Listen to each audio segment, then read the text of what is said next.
What am I doing, man? What is this bit?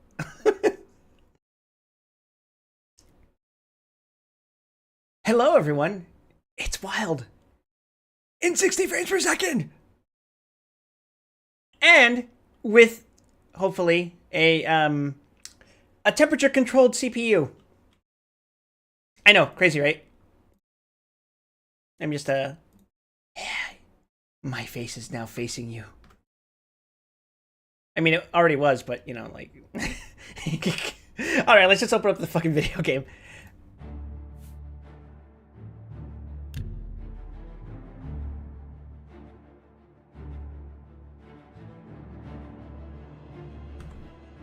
Why, yes, I will continue from my last saved game.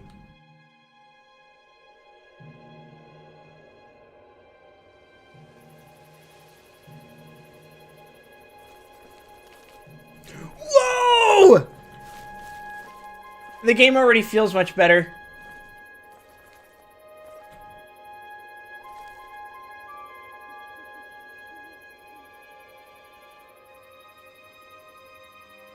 I'm checking. I'm checking my CPU performance again. Warm day to you, friend.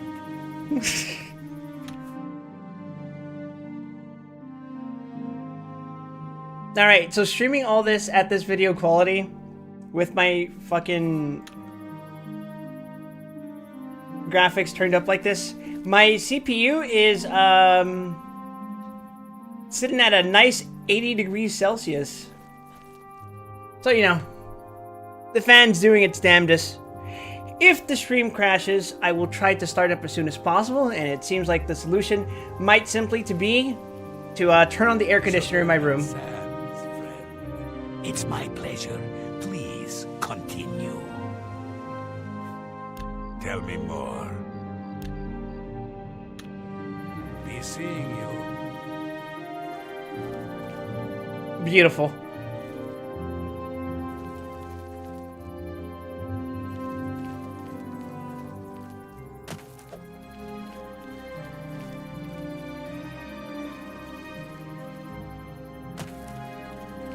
My quest marker is apparently this way. Good evening. Hello. Oui, bonjour.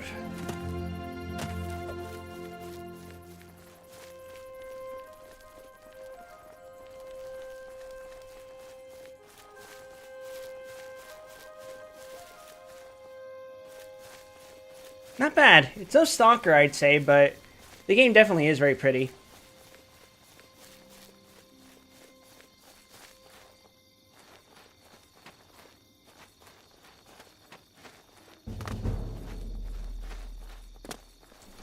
Why did I think I could jump in that well? The world perhaps may never know.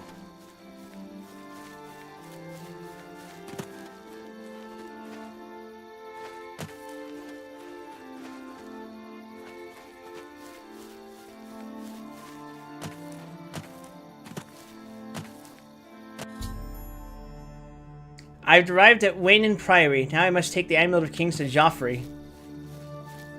Joffrey, can you make your sandwich? No.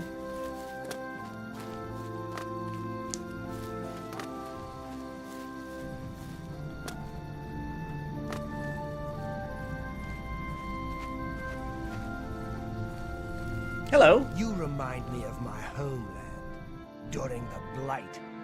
What the fuck? I'm the shepherd here. Eranor's the name, and this is Waynon Priory.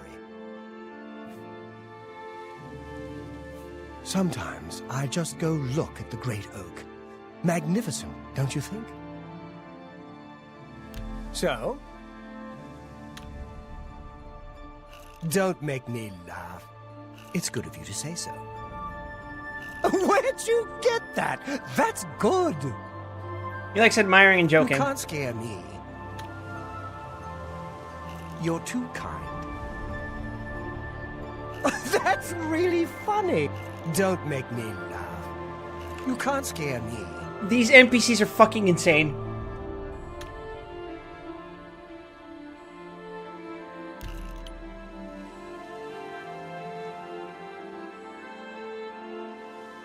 You're too kind. Oh, please. That's really funny. You're full of it. You're pathetic. Oh, that's great! How's it go again? You can't scare me. It's good of you to say so.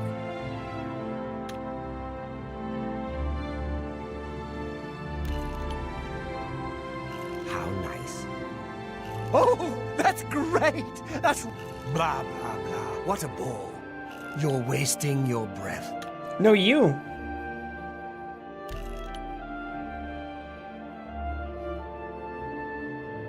Thank you. Is that so?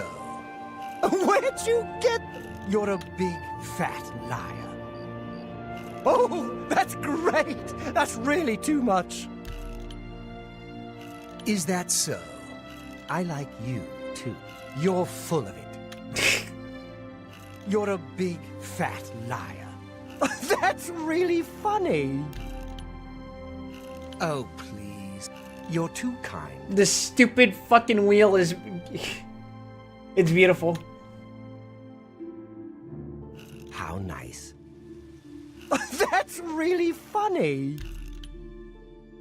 Is that so? Don't make me laugh.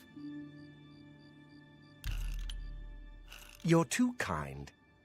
Oh, that's great! That's really too much. You're full.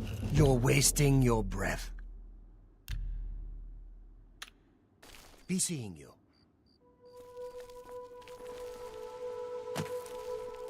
Oh, I should I, like, not talk to them with my weapon out?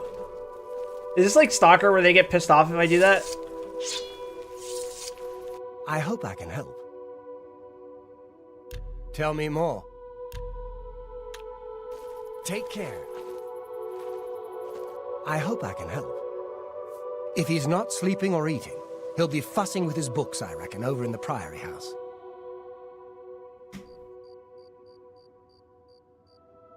Alright, so we're going to the Priory House. Be seeing you. Where is the Priory House? Ah, my handy quest marker will tell me where the Priory House is.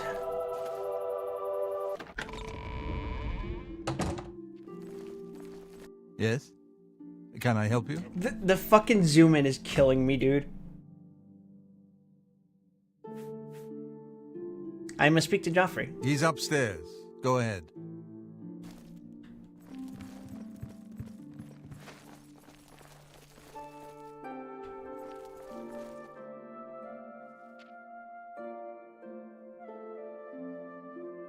I'm Brother Joffrey. What do you want?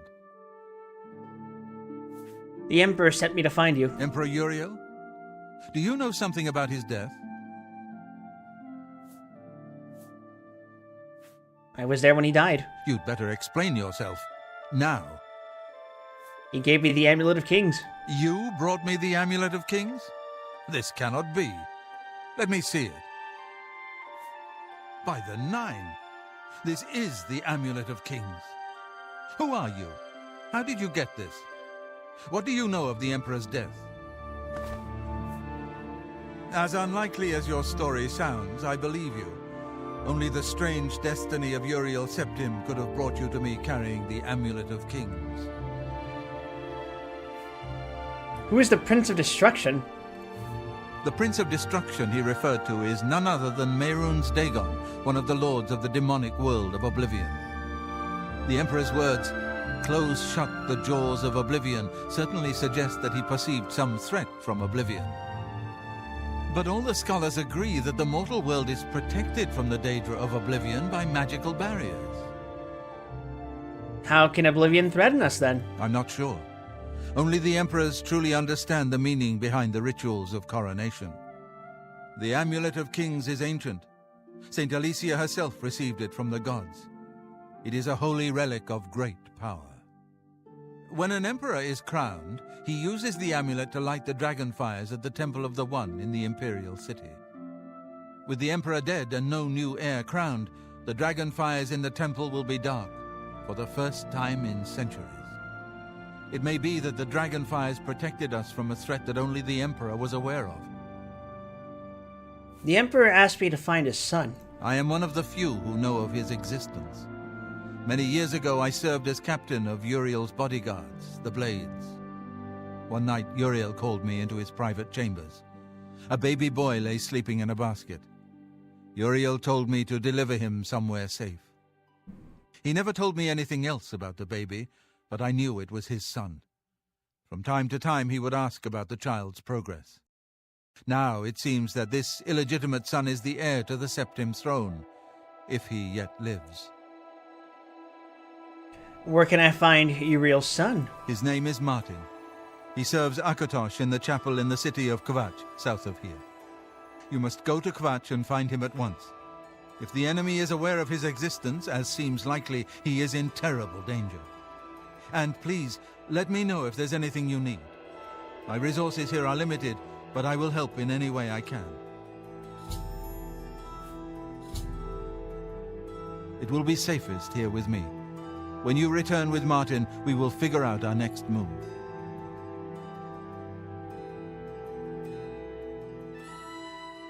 Assistance? I keep a few things here in my chest to resupply traveling blades. Help yourself to whatever you need. Oh, I was gonna do that regardless of your consent. Where are you going? Oh, that's nice. Your first priority now should be to find Martin and bring him back here. I don't have much here at hand, but you're welcome to anything you need from my chest in the reading room. Priam Aberil and Brother Piner may also be able to help. You should speak to them about it if you haven't already. One of the youngest blades ever to serve in the Emperor's personal guard.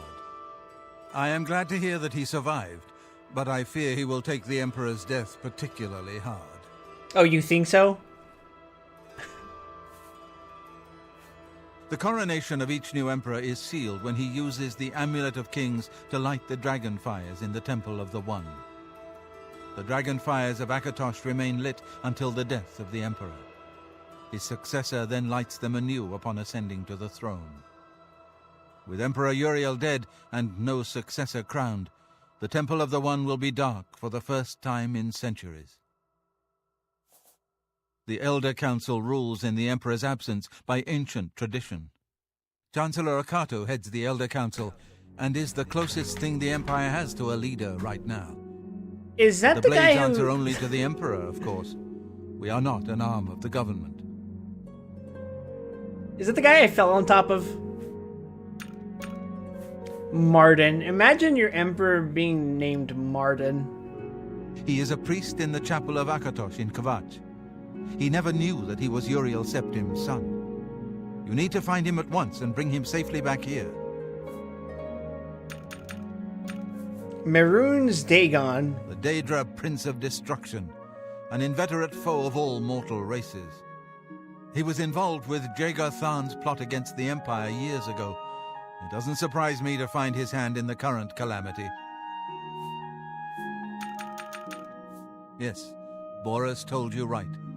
I am the Grand Master of the Blades. We serve the Emperor and the Septim bloodline. Talos is our patron. You wonder to find me here? Discretion is our watchword. Only a few of us have the honor to serve publicly in the Imperial Guard.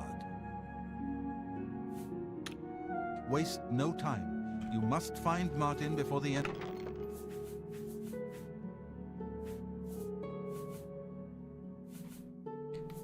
Buddy. Alright.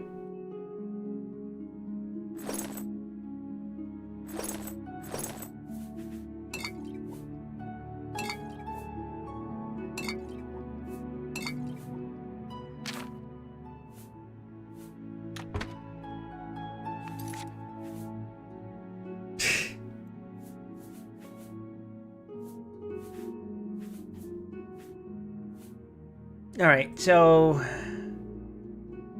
armor 1 as opposed to my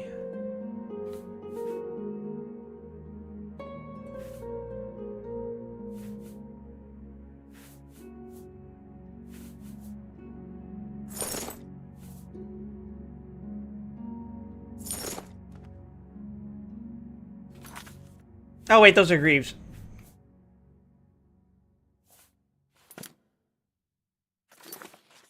Dang it!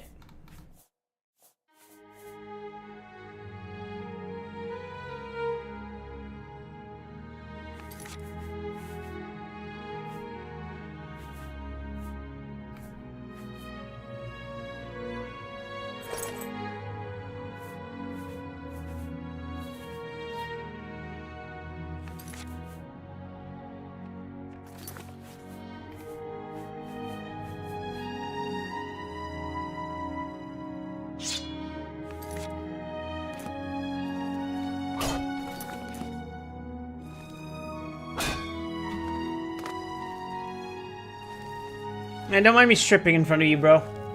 It's just how it's gonna be.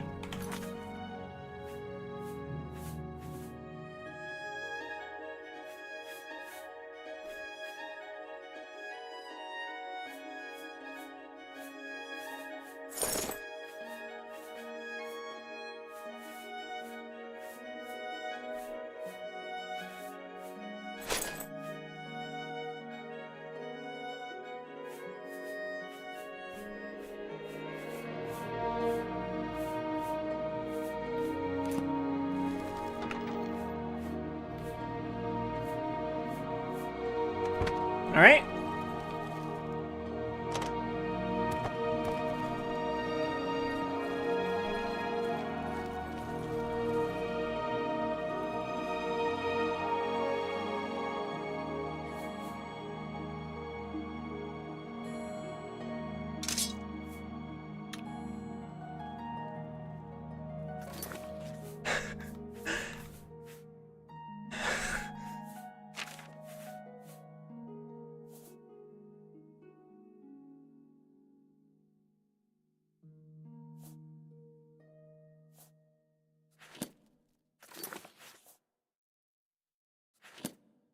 No.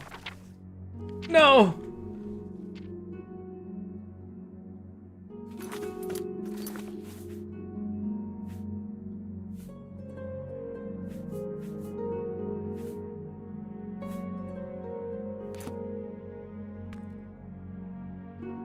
Ain't no goddamn way. What do you mean I don't have room to fucking drop this? What are you kidding?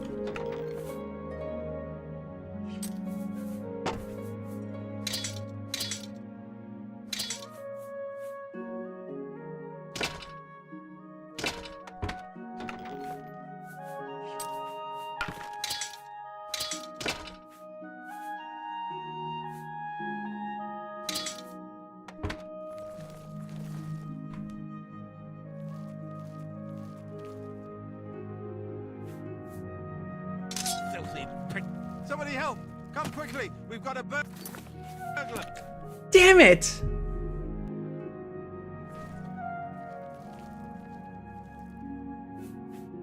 Guards! Guard! You treacherous little filcher! I just want your katana, bro! Guards! Guard! Stop! Thief!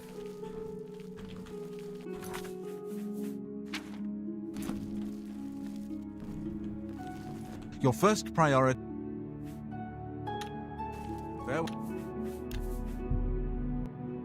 I will get that katana even if it costs me my fucking life.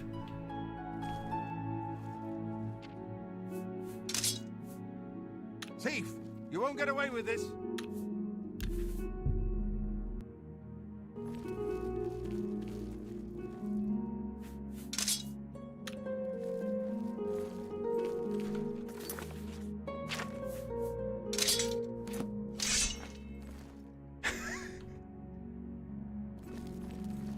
Your first priority... May Talos guide you. Excellent.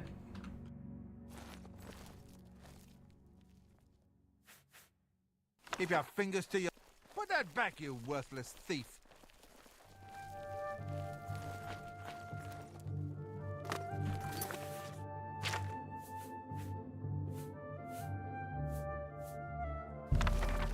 Do you want to add Spark to your spell list? Yes.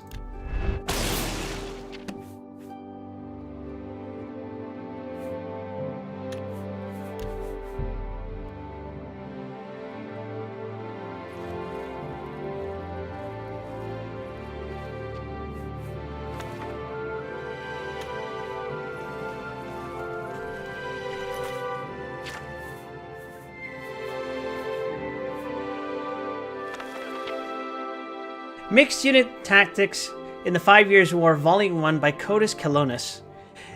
The legions could learn from the unconventional tactics used by the Khajiit in the 5 Years' War against Valenwood.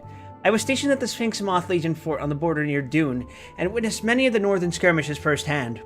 The war started with the so-called slaughter of Torval. The Khajiit claimed that the Bosmer invaded the city without provocation and killed over 1,000 citizens before being driven off by reinforcements from a nearby jungle tribe.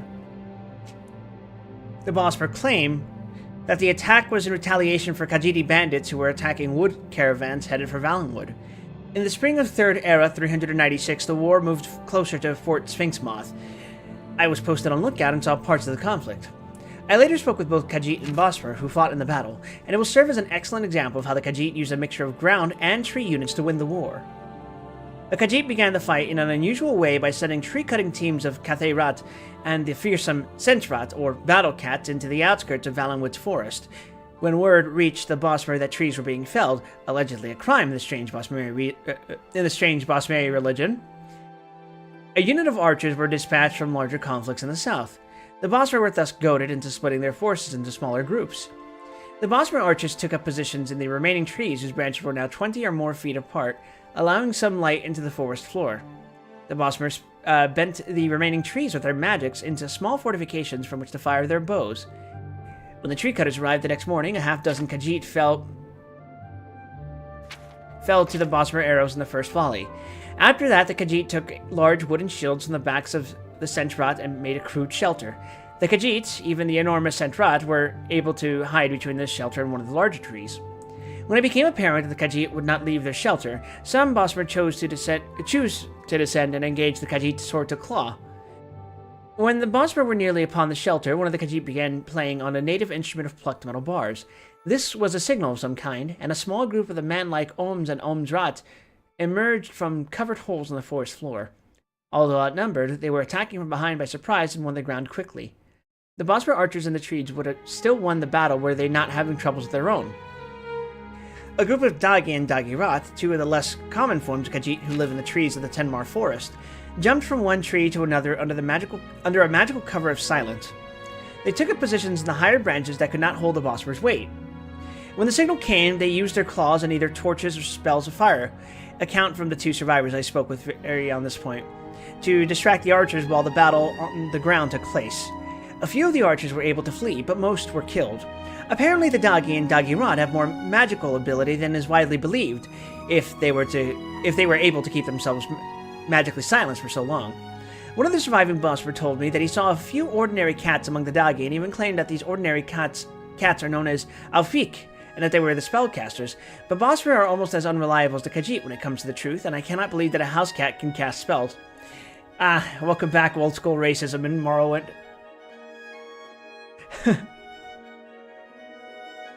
At the end of the day, the Khajiit lost perhaps a half-dozen fighters out of a force of no more than 4 dozen, while the Bosmer lost nearly an entire company of archers. The survivors were unable to report back before a second company of archers arrived, and this strategy was repeated again with similar results.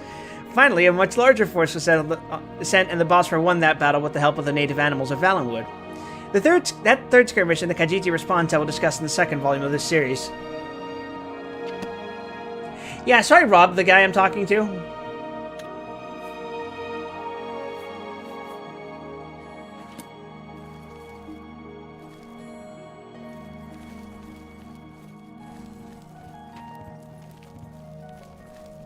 I know that you are on an important mission for the Blades. Please, if you need a horse, take mine from the Priory stable. I can ride a horse?! That's awesome.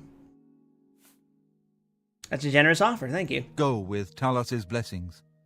Do not fail.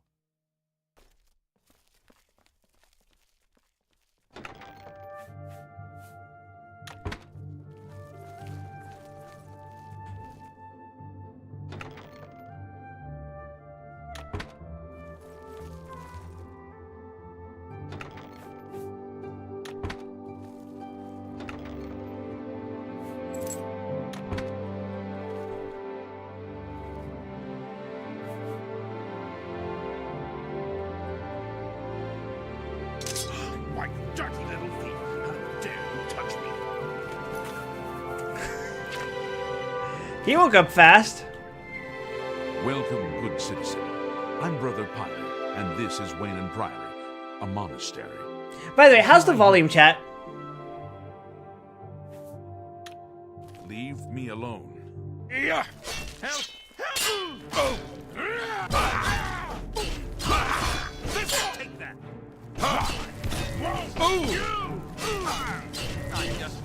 Your killing has been observed by forces unknown? What did they mean by this? Show me. This is the part where you fall down.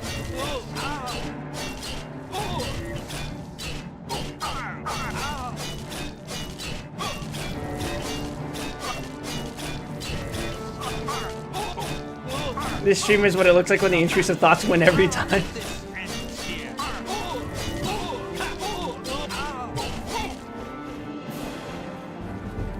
Get back here!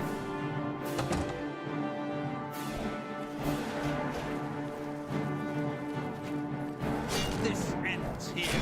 Take that. Show me what you've got. I'm just warming up, you bastard. Show me what you've got.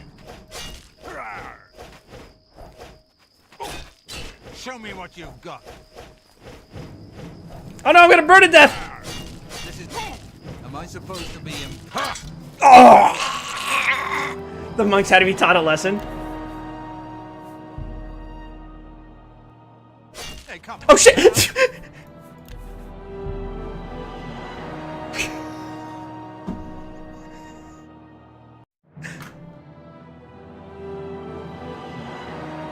Anyway, chat, I was going to ask, how is the volume? Is the music too loud? Is my voice too loud? Everything okay? Pickpocket! Pickpocket! Okay, splendid. Because I also adjusted the graphic settings as well. I hope it will become noticeable. And it looks like my PC is running at a very stable 80 degrees Celsius while streaming all of this with my VTuber model and the game. It's not getting any higher, so that's good, I think. I will say, I think my microphone was fucked with again today. Let's check. Yes, it was. The volume is currently at 62. I like to set it at 50. All right, now I should be fine. I won't be peaking nearly as much. Now, the reason for this apparently is like if I go into a Zoom meeting or like a Google Meets meeting, which I have been doing throughout the week,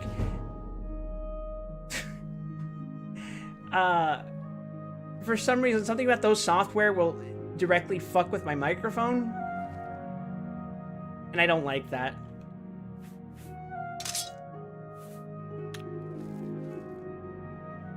Okay, good. I have a one-handed katana. Filthy pickpocket! What did you take? Welcome, good citizen. I'm Brother Piner, and this is Wayland Priory, a monastery. Can I help you? Enough talk.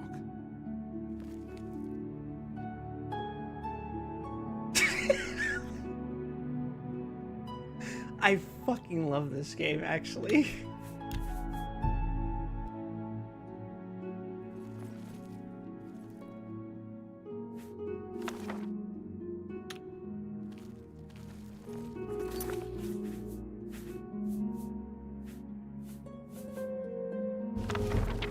My block skill has increased. The Warp in the West, a report compiled by Ulvius Tero, Blade's archivist. Secret, for your eyes only. Let me offer my congratulations to your lordship for your recent appointment as an ambassador to the Court of Wayrest. Your lordship asked me for a review of existing Blades accounts from 3rd Era 417 concerning the Warp in the West, and for a summary of the current state of affairs there. Since your lordship was in the Black Marsh, serving in the staff of Admiral Sosorius at the time, you probably know of these events only from imperial proclamations and chapel declarations, which identify this period as the Miracle of Peace. During the Miracle of Peace, according to official accounts, the formerly war-racked Iliac Bay region was transformed overnight from a patchwork of squabbling duchies and petty kingdoms into the peaceful modern counties of Hammerfell, Sentinel, Wayrest, and Orsinium. The Miracle of Peace, also known as the Warp in the West, is celebrated as the product of the miraculous interventions of Stendar, Mera, and Akatosh to transform this troublesome region into peaceful, well-governed imperial counties. The catastrophic destruction of landscape and property and the large loss of life attending upon this miracle is understood to have been tragic and beyond mortal comprehension. Inasmuch as this account confirms and validates the current borders of these counties and identifies the rulers and boundaries of these counties as ordained by the Nine, the miracle of peace serves imperial objectives of peace consolidation and ancient petty states and sovereigns into manageable imperial jurisdictions. The other remarkable features of these events: mass disappearances, armies mysteriously transported hundreds of miles or completely annihilated, titanic storms and celestial phenomena, apparent local discontinuities of time, fit comfortably into the notion that these events are part of a vast, mysterious divine intervention. What the fuck? However, this is only the public account of these events, and, as you may suspect, it conflicts with many other accounts. In short, while this explanation suits imperial policy, it has little historical validity. Your lordship should know that the Blades have concluded that there is no plausible historical account of these events, and despairs that a plausible historical account shall ever be produced. The Blades have concluded that a miracle occurred insofar as the events are inexplicable, but the Blades strongly doubt the miracle was of divine origin. There is good reason to believe that the ruling families of the 4 modern Iliac Bay counties had forewarning of the event. There is also some evidence that some of the ruling families may have been directly or indirectly responsible for the event. We do not know the exact sequence of actions that produced the event, although we are confident that the totem artifact was involved, and that a Blades agent was involved in employing that artifact. We unfortunately lost contact with that agent immediately after the event. His report might have gone some way to resolving the contradictory and paradoxical accounts of the event. The Blades have on file few reports from agents dating from the Warp and the West period. Most of our agents were lost in the initial dislocations, and others were lost in the confusion after the event. I present a few of these reports to give you a general sense of their limitations, including the report of your diplomatic successor, Lord Strail. You will have had access to other private and rumored accounts of the period. I believe you will agree that these documents raise more questions than they answer. The report of Hammerfell agent Briarbird. I was on assignment in the Alkir Desert, a few miles south of Bergama on the 9th of Frostfall. I was encamped, and as it was still early morning, when I felt the ground shake so violently I was thrown to the ground. Dazed, I was aware of a great roar of a sandstorm which alarmed me, as I had been on a high dune and had seen nothing like that on the horizon. It was on me before I was even on my knees, burying me in my camp. When I crawled my way out of the sand, I realized that I must make haste and get to Bergama as soon as possible, as all my food and water had been swept away. The sun was just rising as I began, like I said. When I reached Bergama, it was nightfall. The town was in chaos, filled with the soldiers of Sentinel. The Lord of Bergama's fortress was in ruins. There had been an attack, but no one had seen it, only the invasion that followed it. The soldiers of Queen Akarithi of Sentinel refused to be interviewed about how they had accomplished this sneak attack, but I came to learn that the whole of northern Hammerfell now belonged to them. Even stranger, I discovered that my walk from sunrise to sundown had not taken me not 1 day, but 2. It was now the 11th day of the month, not the 10th. I had lost a day somewhere, and so apparently had everyone else. Except Akarithi's soldiers, who were somehow aware of the correct date. I since have concluded that they had received advanced warning, and so were better prepared to deal with the strange confusion of time and dates associated with the warp. The report of High Rock agent Grey Lady. I was, at the time of the warp, undercover as a witch in the Skeffington Coven of Fergius, in central High Rock. In order to give my report, I had volunteered for an expedition to gather supplies, which would allow me the freedom to reach my contact in Camlorn. I was traveling northeast along the foothills of the Rothgariad Mountains, on the 9th of Frostfall, when I felt a great heat behind me, like a fire. I turned, but I regret to say I cannot tell you what I saw. The healers tell me that my eyes were burned out of my sockets. I think I must have fallen into a state of semi-consciousness, for I distinctly remember falling as the ground seemed to give way beneath me. Then there was a series of explosions in the distance, to the south, and I heard high whistling noises that were getting louder, coming closer. I had my shield with me and fortunately anticipated that volleys of some sort were falling from the sky. Though I could not see them, I could hear them coming from a distance away and was able to use my shield to block them from striking me. The assault stopped suddenly and I could smell smoke. I learned later that most of the forest of Ikalon and Phigius had caught fire, in an inferno that started further south. Is that V or D? Dania and the Ilesen Hills. Fortunately, I kept my bearings and moved north, finally reaching a temple in the wilderness where my wounds were healed, as well as they could be. It was there I learned that there had been a three-way clash between Daggerfall, Wayrest, and Orsinium not far from where I had been, and that the land midway between their kingdoms had been decimated. The report of Ambassador Lord Nigan Strail. His Imperial Majesty had sent me on a delicate errand, the details of which I cannot convey in this unsecure report, but my official capacity was to be the Emperor's ambassador to the court of Wayrest. From there, I was to meet with an old friend, Lady Brisiena, who was already in the vicinity. Foregoing any attempt at stealth, I was on an Imperial barge sailing westward on the Bjolse on the morning of the 9th of Frostfall. I remember it was a slightly chilly day, but the sky was very blue. We had just passed the delightful riverside village of Candlemats when the captain sounded the alarm. There in front of us was a colossal wall of water, at least 30 feet high. It smashed our barge to splinters before any of us had a chance to react. I woke up on the shore, having been rescued by one of my servants who had miraculously not lost consciousness. He and I and one other man were the only survivors. I thought at first that it was suspiciously similar to what had happened to another agent of ours on High Rock but a short time before, where a freak storm had shipwrecked him in the Iliac Bay near Privateer's Hold.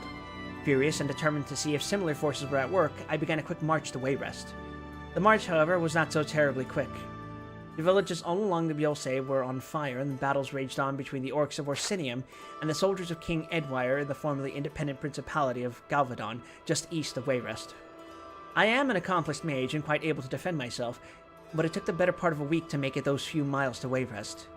King Edwire and his queen Berenzia were celebrating their great victories when I arrived. By then, I had gathered the barest facts of the matter, that simultaneously that there were 7 great battles in the Iliac Bay, and no one could describe them at all, only their blood-soaked aftermath. Did I meet Berenzia, or did I read about her? If I remember correctly, she was that crazy bitch queen that manipulated the Nords, I think, right?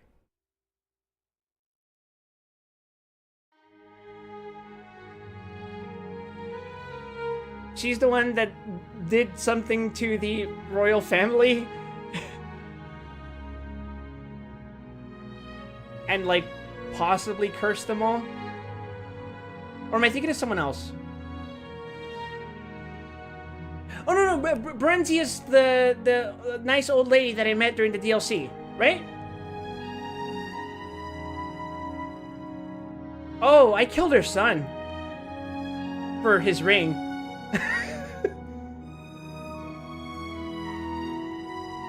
That's awesome.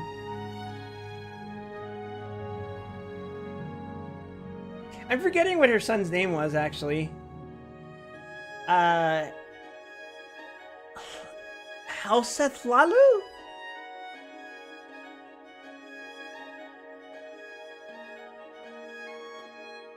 Anyway. To summarize, on the 9th of Frostfall, there had been 44 independent kingdoms, counties, baronies, and dukedoms surrounding the Iliac Bay. If one includes the unconquered territories of the Rothgarian Mountains, the Dragontail Mountains, the High Rock Seacoast, the Isle of Balfiera, and the Alikir Desert. On the 11th of Frostfall, there were but 4: Daggerfall, Sentinel, Wayrest, and Orsinium. And all the points where they met lay in ruins as the armies continued to do battle. I was determined to find the truth from the king, even if I had to be a most undiplomatic diplomat to do it. Edwire, though a generally jovial sort, had blustered, saying he did not want to give out military secrets. The queen, ever calm with those unreadable red eyes of hers, told me, "We do not know. I think it is safe to assume that Berenzia did not tell me everything, but the facts of her story, which I later verified after pointed interviews in Daggerfall, Sentinel, and Orsinium, was that they had learned that a certain powerful ancient weapon was going to be activated. I shan't give the name of it here. Out of fear that it would be used against Wayrest, the king had attempted to buy it from the young adventurer who had discovered its whereabouts. Edwire believed, and as it turns out quite rightly, that other powers in the Bay had also attempted to win ownership of this device. What happened then, as Berenzia said, we do not know. The morning of the 9th and the morning of the 11th somehow merged through some sort of warp in the west, and Wayrest found themselves at war. Their land had expanded threefold, but they were under attack by Daggerfall to the west, Orsinium in the east, and Sentinel to the south. There had been no time to understand what had happened, the king said. They had simply reacted, sounding their armies to defend their lands against these enemies whose kingdoms had also gained great territorial advantage. The battles continue on, now months later, as I return to the Imperial City to make my report. What more do I have to say? What more do I have to say? They are bloody, violent clashes, as is always the case with modern warfare, but I have been to the black and desolate no man's land between the 4 remaining kingdoms. No mortal army caused that devastation. I can say that the force that shook the Iliac Bay on the 10th of Frostfall 3rd Era 417 was infinitesimally greater than the power these mighty kingdoms are wielding today. I can say that there were other strange events on that day which kept the kingdoms from breaking free of the Empire, and accomplished likely more besides. And I can say there is nothing left of it. This power, this weapon in the bay, the warp that it created swallowed it up. This feels like it's describing the plot of another game to me, and that's kind of awesome. Current political affairs in the Iliac Bay. Almost 20 years have passed, and the region, though transformed, has stabilized. There are no more disputed territories, and the kingdoms of Daggerfall, Wayrest, Sentinel, and Orsinium hold their new borders in relative peace. If I had to guess, this is the plot of Elder Scrolls 2, right? Wayrest spreads across the eastern coast of the bay, stretching from the land formerly called Anticler to the half of Galvadon. Eadwire has passed on to his ancestors, leaving his kingdom in the hands of his daughter, Elisana, who has 2 children by her royal consort, and seems likely to hold her father's lands. Their lordship may also choose to communicate directly with King Helseth and the Queen Berenzia in Mournhold. Their primary preoccupations are, of course, with Morrowind's affairs, but they may still have useful observations upon Wayrest's ruling families and political environment that may aid you in your understanding of the court of Queen Elisana. King Gortwag of Orsinium controls much of Rothgarian mountains, as well as the profitable river coast of the Bjolse. He persists in his demands that Orsinium be recognized as an imperial province separate from High Rock. The Elder Council treats Gortwag as a recognized king, and collects taxes directly from Orsinium, but officially Orsinium remains a county of High Rock, though technically it spans both the provinces of High Rock and Hammerfell. Sentinel has gained the most land, sprawling across from the entire southern Iliac Bay from Abibangora, beyond the Dragontail Mountains, to the edge of Mornoth, Orsinium's territory. Queen Akarithi, at her death, left her enormous kingdom to her only surviving son, Lotun, who is now surely one of the most powerful kings in Tamriel. Daggerfall is still ruled by the Red King Gothrid and the Redguard Queen Albico. Their land now encompasses all of western High Rock from the border they share with Wayrest at Anticler to the east to Icalon to the north. They have 4 children now and are much beloved in their realm. If there are other repercussions of the mysterious warp in the west, they have not yet come to our attention in the course of 20 years of observation.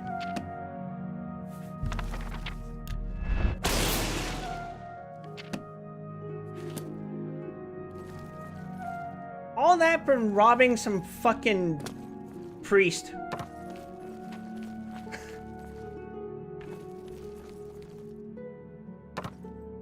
This is describing the aftermath of the ending of Daggerfall. Yeah, I kind of guessed as much when I kept mentioning Daggerfall. I'm like, this many things happening in that place all at once, that had to have been the game called Daggerfall.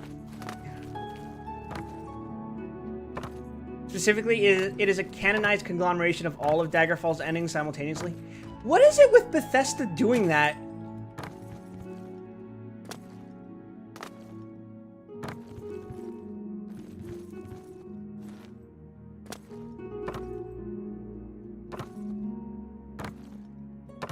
Every week or so, my housemates invite over a guest, and we end up watching a few anime, and then sometimes Fallout, the Amazon show.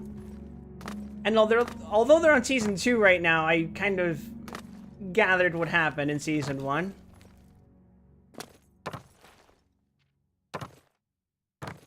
And it's because it takes place in the fucking Black Isle game, or it's technically the Black Isle game territory as well as the Obsidian territory.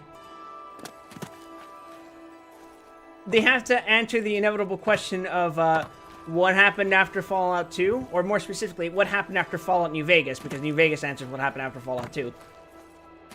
And, you know, New Vegas being the game that it is, there's 4 definitive endings. And the answer seems to be... yes. Kind of. But it doesn't matter.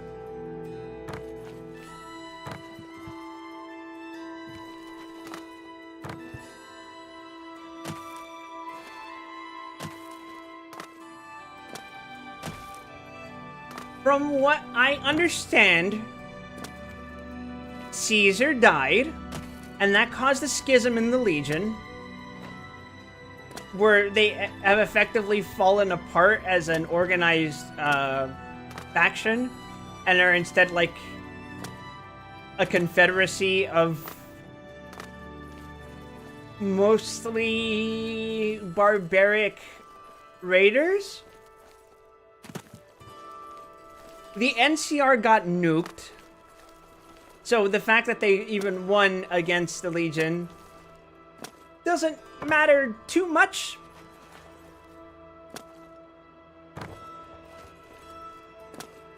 At the same time, it looks as though presumably the courier went the house ending route, but at the last second did a yes man. But also House is alive? And is going Keikaku Dori.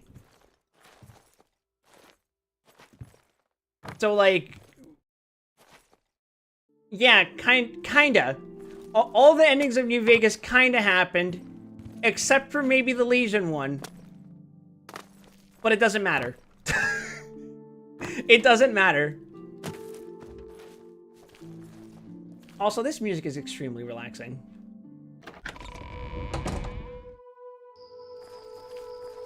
Alright, so assuming I am in fact a Nordic thief, I should probably stick to the one-handed katana.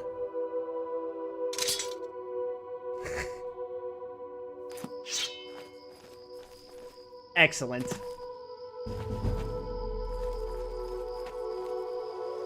Oh, by the way, I want to show you guys something. I got the command to work.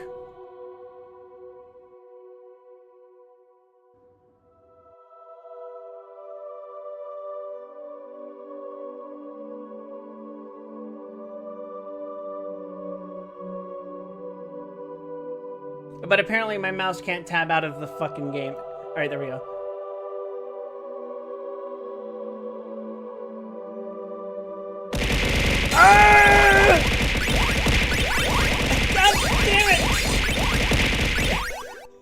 So, good news. That didn't cause my game to crash. Or my PC to crash. I've apparently fixed the overheating issue. Like I mentioned, it stabilizes with all of this happening, like the game at max settings and my model at 60 frames per second. My CPU stays at a consistent 80 degrees Celsius, which, considering the strain I'm putting it under right now, not that bad. And when it's idling, it's somewhere between 46 to 50 degrees, which I think is pretty good, all things considered. But anyway, the reason I tweaked with my fucking PC is because when I was doing Promise Mascot Agency yesterday, it was fine up until Senpai redeemed, like, a singular item to throw at me, and he said, "Have a nice stream." It caused my fucking PC to explode, and I was just like, what the fuck happened? And I stayed up until like 4 o'clock diagnosing the issue and finally identifying what exactly was happening, tweaking with the hardware parts, and then doing some BIOS settings. That is the most hilarious attendant comment ever. Yeah. But yes, I also fixed this.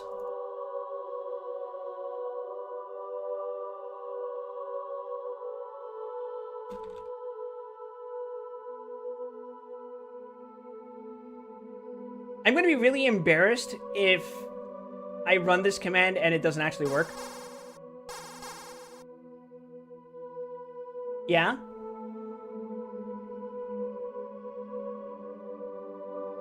Probably next week.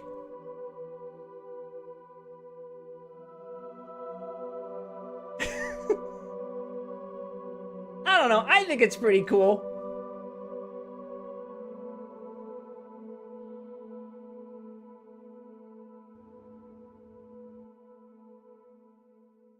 That command was a bitch and a half to do, by the way.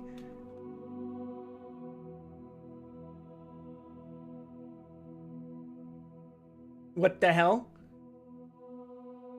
What do you mean, what the hell? What was so confusing about that? It was a codec call, you know, like in Elder Scrolls 4 Oblivion? Didn't you know?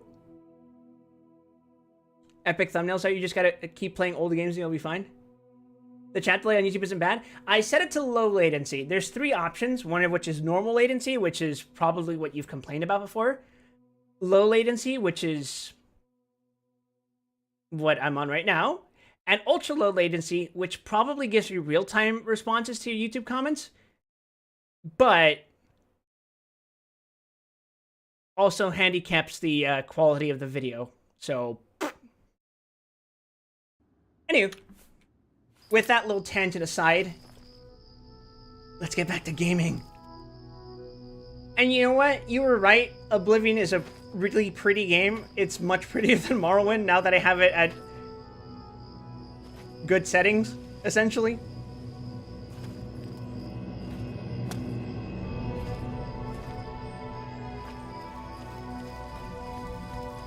Anyway, I gotta go find this dipshit named Martin.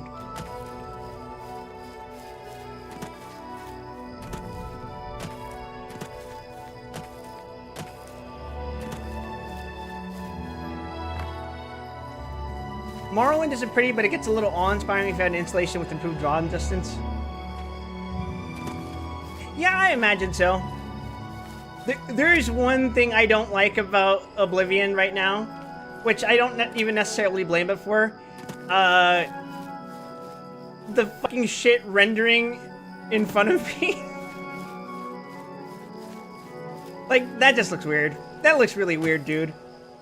The grass is kind of showing up in front of me. Ooh, that's kind of rough. But again, not the game's fault. Are my settings maxed? They sure are.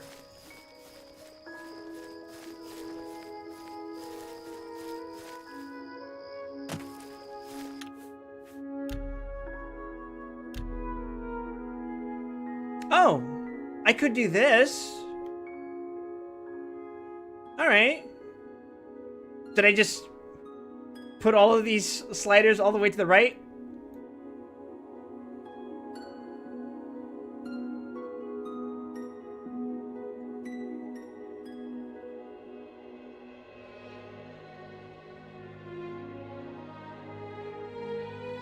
Yeah, I wouldn't know what to change.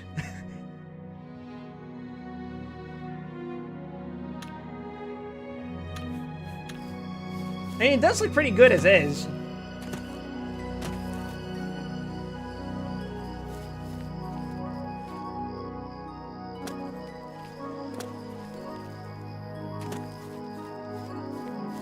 Have I been here before? Ooh.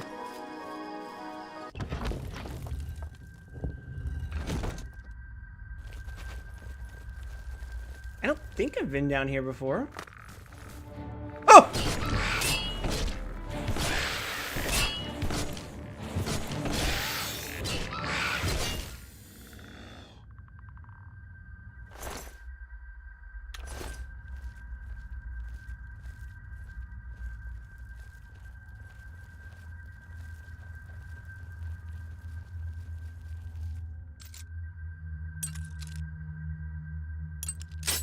Fuck.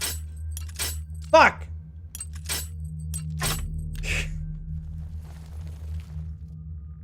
All right.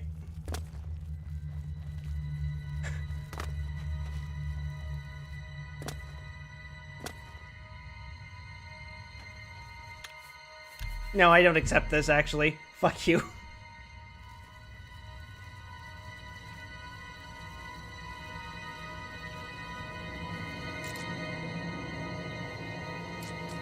Lamau? Damn, that lock got hands.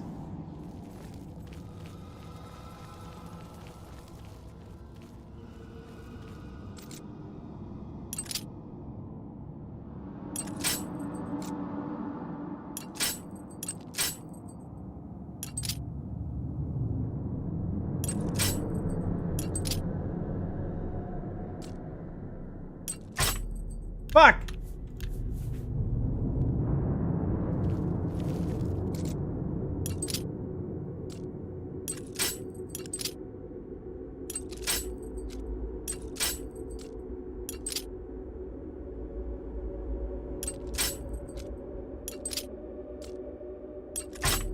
Fuck!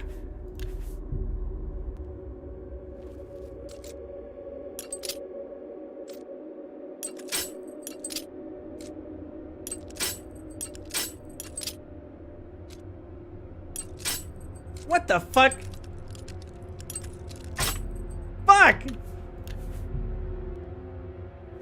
I miss when lockpicking was simple like in Morrowind.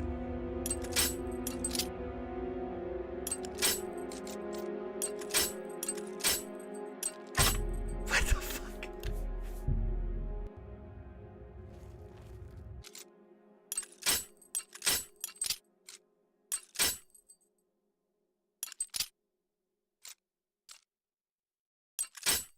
Fuck!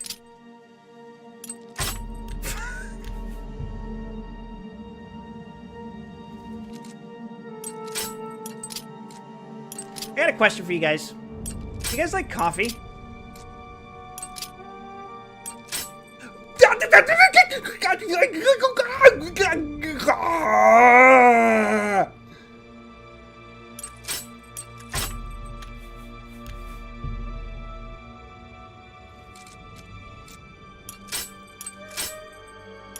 I got taken to a coffee place today,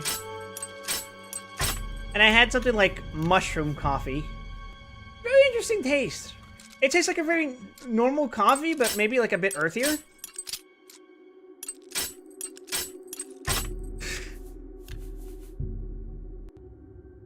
I think it was admittedly a bit more expensive than I would have cared to, and I probably would not have gotten it if it weren't being paid for by someone else.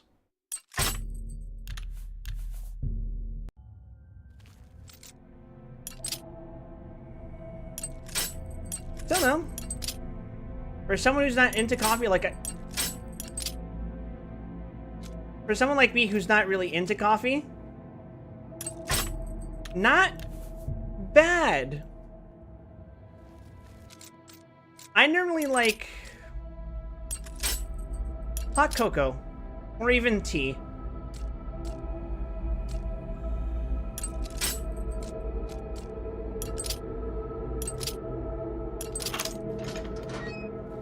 I did it! I'm a genius lockpicker. I definitely don't just manipulate fate.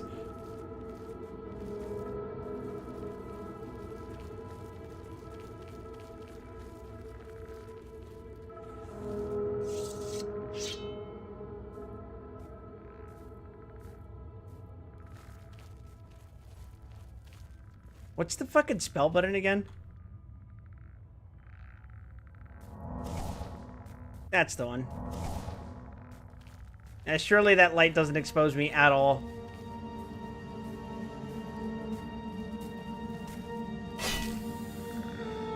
Wrecked.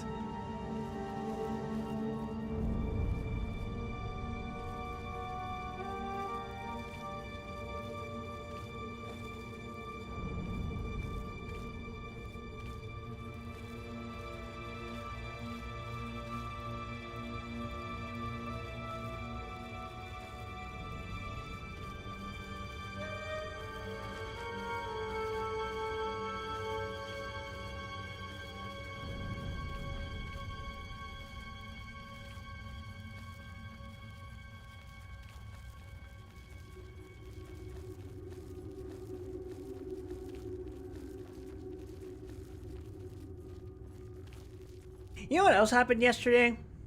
I watched Spider-Man No Way Home.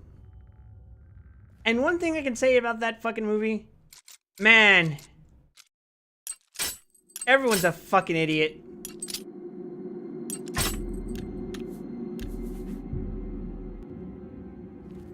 They acknowledge at least part of it in the movie, but like, man, everyone's an idiot. I like the movie. It's a lot of fun. Despite how grim everything is when you think about it. I wasted my fucking lockpick.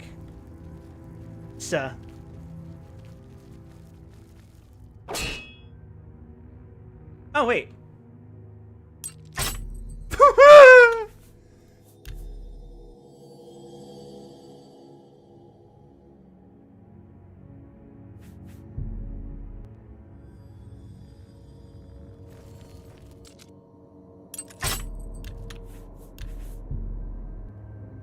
Do you guys remember when, like, the loading in Morrowind took fucking forever?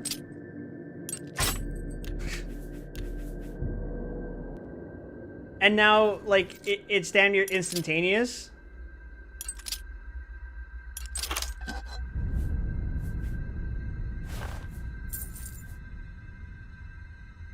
Fine, I'll take it, just so I can sell it.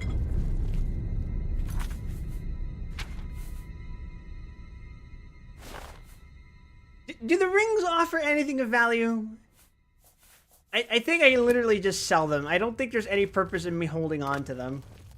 Or even equipping them. They don't offer any stats, doesn't look like. The fuck is that?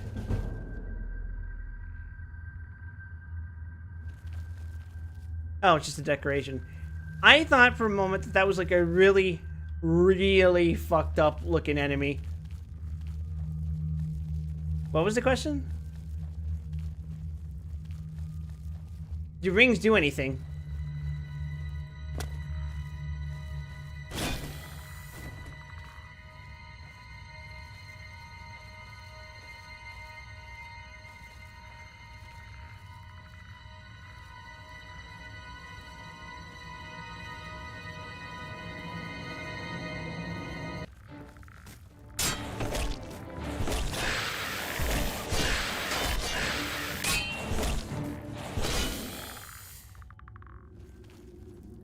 I feel like my katana might be overpowered. Rings are the same as they are in Morrowind. Can I tell you something? I don't know if I ever equipped the ring proper. I equipped amulets and shit, but at least I could hover over those and those would tell me what they do. I think these are just completely ordinary rings that have no stats attached to them.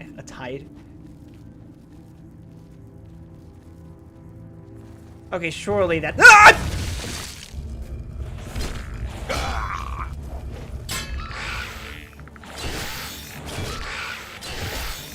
I didn't even get a chance to say, surely that's a trap. Fucking A.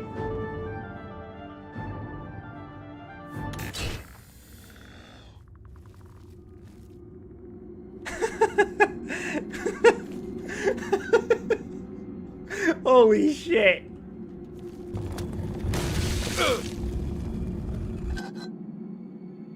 Oh my god, that's not worth it.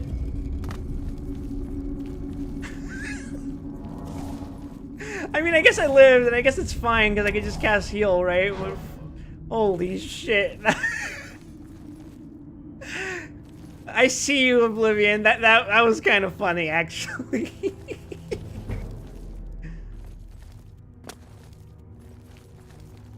Oblivion is a funny game. I respect it.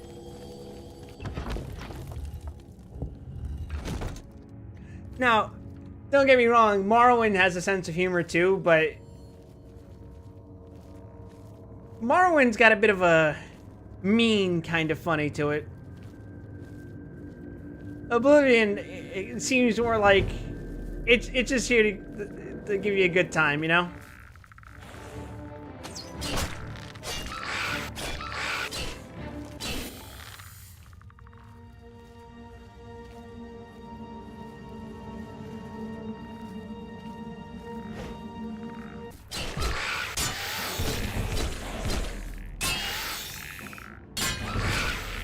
Okay, so real talk, I wanted to sneak up on the thing, but that gives you the spooks. Specifically, these holes give me the spooks, but you know. You know? Like that.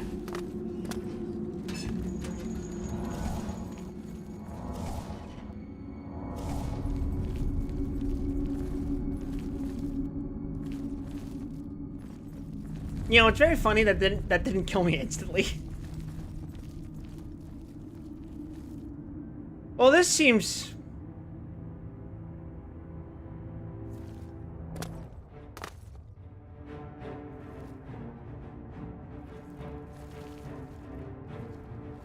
Maybe I should come back here later.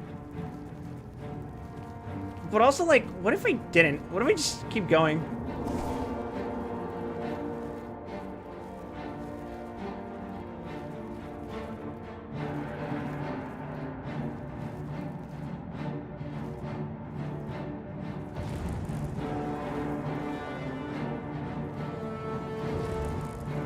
What the hell is that, actually?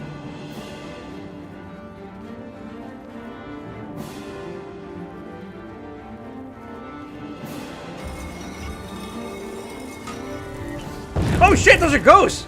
I thought those were fort clouds! Oh shit, I need an enchanted weapon!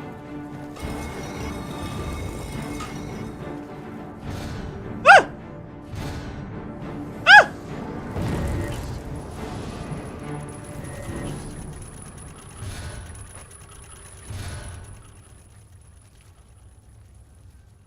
Ha!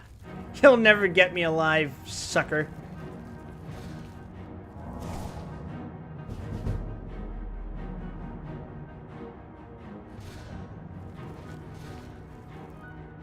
I probably shouldn't stick around here for very long.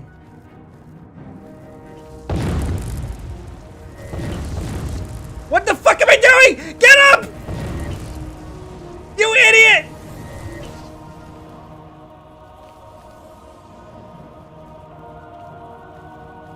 What exactly was the point of coming here, actually?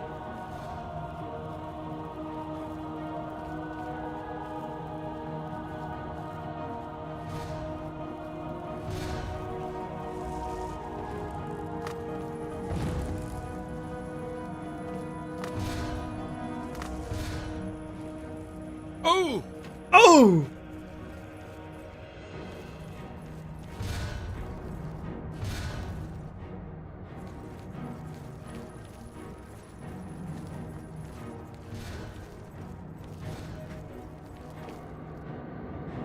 I'm gonna go. I'm gonna go. Hey, Mike, thanks for the raid! How's it going, guys? I'm currently running from the forces of the undead because I am a damned soul and have no means of retaliation. In fact, I don't think I can make my way back up. I should probably just leave. But what if I didn't? What if I chose to be different? Chose to be a better man? One who can brave the forces of the undead. Fuck! Your game borked? What game would that be? I saw this stream notification, but like my brain like fried the second I tried reading the fucking game title. Ah, right, Mech Warrior. Speaking of, I can play Mech Warrior now! Did you know that? I was gifted Mech Warrior, and the only thing that was stopping me from playing it was the fact... Fuck! Was the fact that that thing's a really fucking big game, in case you didn't notice. Fuck! And I can't fit that on my SSD. Fuck! And I can't fit that on my SSD because, you know, it is a big game. Fuck!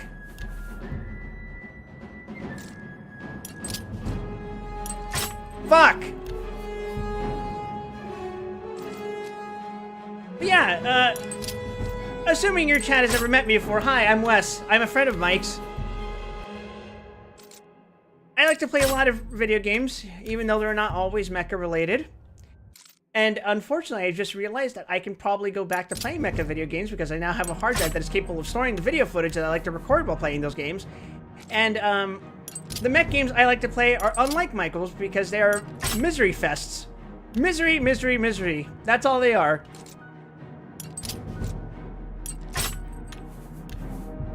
Kind of like what I'm going through right now. I'm going to repeatedly load and save for this fucking lock. And it's gonna be like some random bullshit that's worth like 25 gold.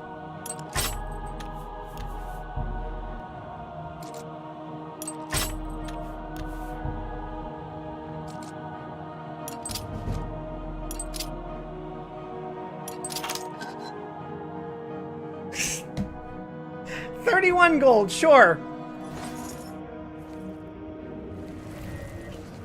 Yeah.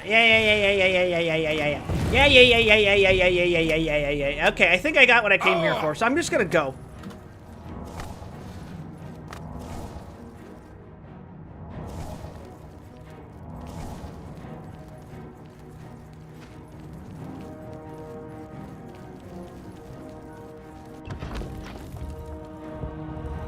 So, my objective in this game is I'm supposed to be finding this dude named Martin. Which, I mean, like... Martin? Seriously?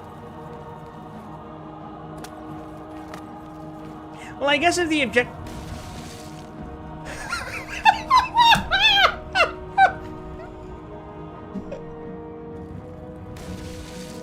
Oh my fucking god!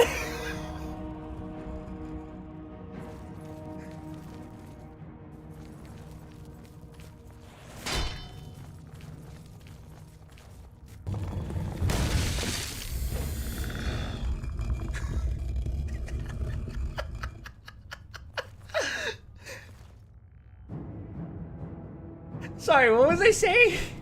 I'm supposed to be looking for a dude named Martin.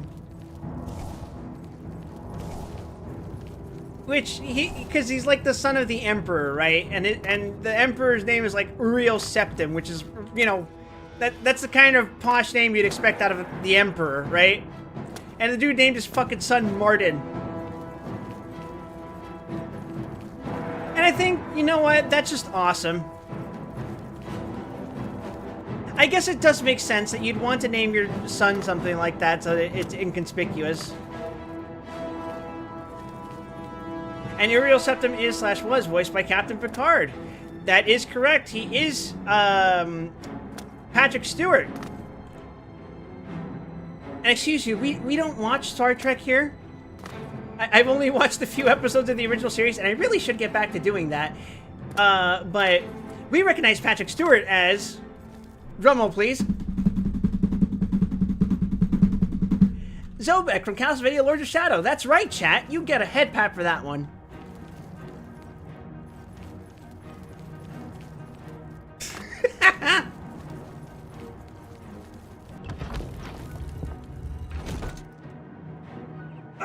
Daylight.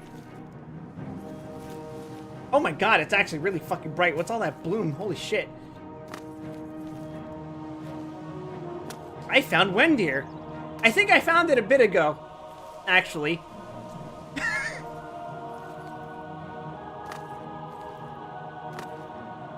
But yes, chat, this is in fact my first time playing Oblivion. Technically my second, but if you want to be fucking pedantic about that, whatever.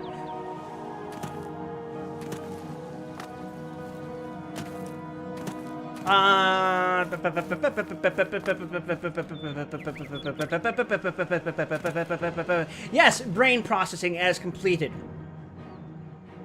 My only other experience with the Elder Scrolls is playing the entirety of Morrowind and its 2 expansions. It's great. Morrowind is a very great video game.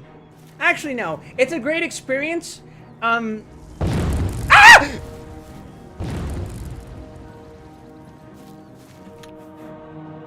It's a great experience, but for those of you with more modern video game sensibilities, it's probably like abysmal dog shit. What do you mean these ghosts can just exist out of the day? I thought the sun fried you fuckers. I'm out of here. Fuck that.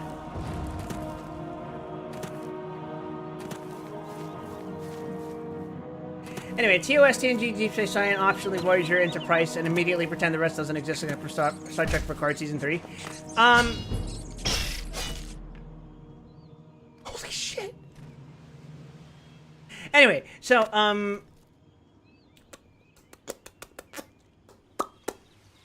yeah, I know the order that, Star Trek came out in.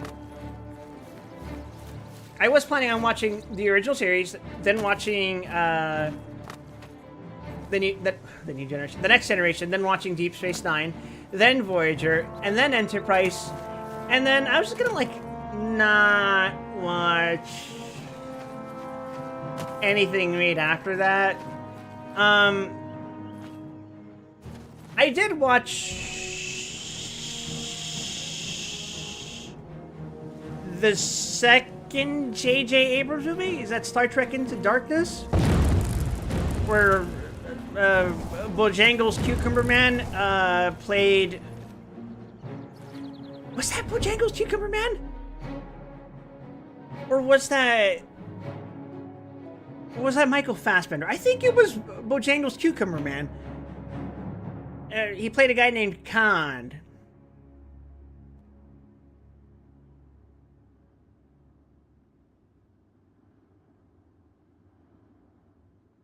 It was Bojangles Cucumber Man.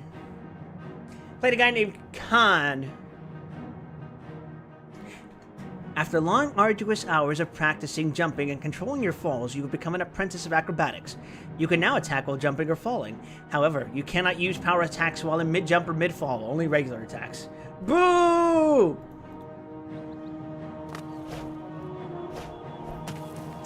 That's kind of funny, though. That was supposedly the worst of the three? I wouldn't know. I didn't watch either of the other two.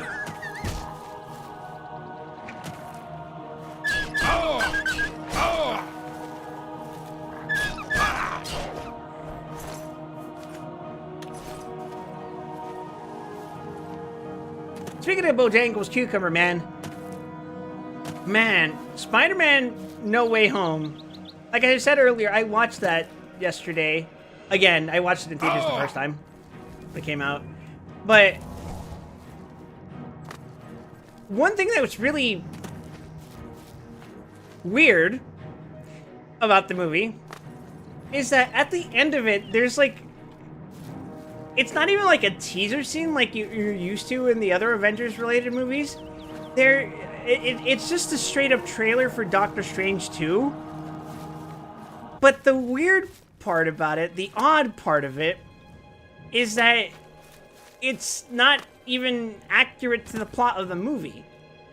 The trailer is portrayed as though the events of the Spider-Man movie lead to the events of the second Doctor Strange movie. But the unusual part is that that's not actually true. The events of Doctor Strange 2 are caused by something else entirely. And the more peculiar aspect about that is... Oh, you found Fort Direct. The more bizarre aspect about that is that Doctor Strange 2 causes, or contains rather, contradictions in the way that the multiverse of the MCU works.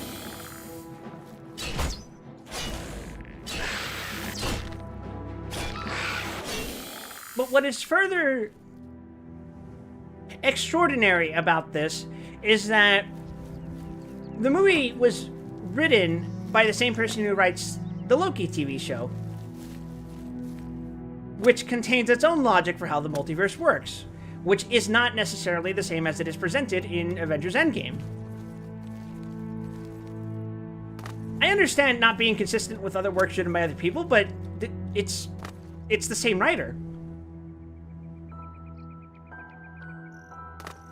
The same writer cannot maintain consistency with his own work.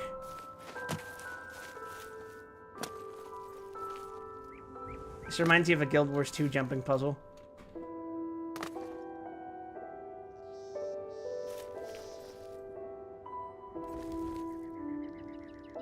Everything after Endgame is supposed to be a mess. It still is. Supposed to be a mess?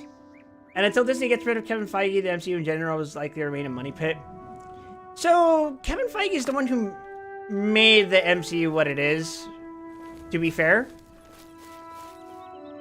And that's both a positive and a negative statement.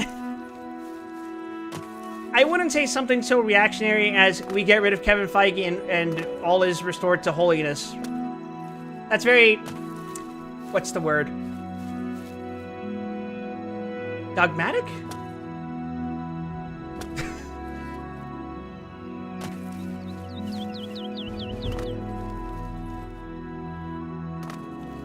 I don't even know what I'm looking for here.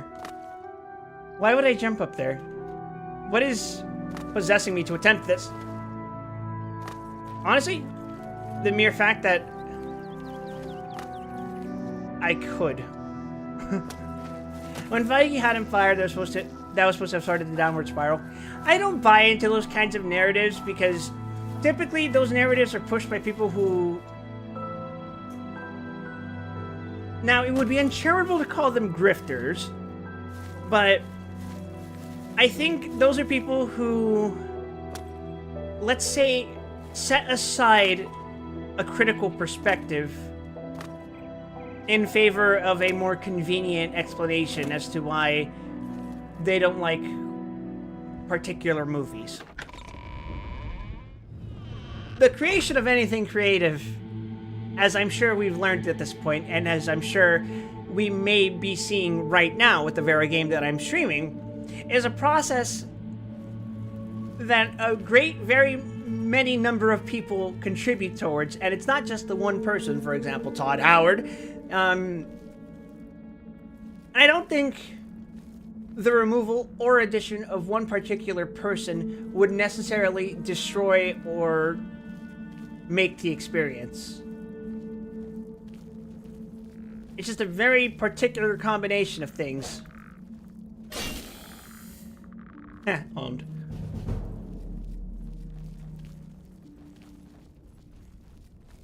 Heard grifter used as a blanket term lately for people who don't follow a certain narrative.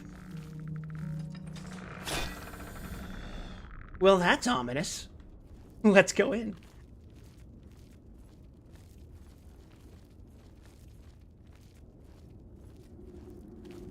You'll hear terms in online discussion like grifter, media literacy, etc., etc. They get thrown around as things, as blanket terms for I don't like this person's opinions.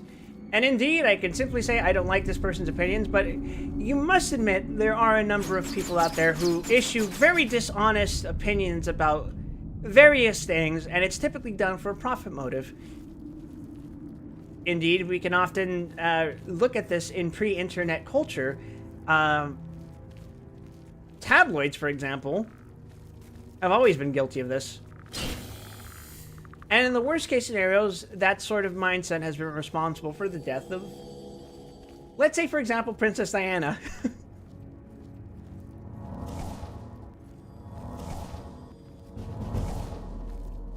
So long as there is a profit motive to sensationalize, or shall we say doom post, there will always be people who go out of their way to make inflammatory statements, or perhaps overstatements, for the sake of generating eyes on them and making money off of it. But if the language is used, the epithet gets watered down. That's the problem with language in general. And that's probably why we recycle terms, or rather create new terms in discussion. You know, it's why poser eventually becomes LARPer.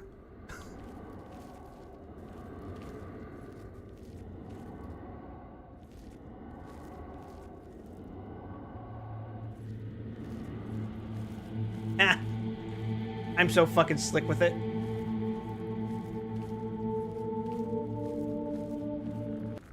Ah, damn it.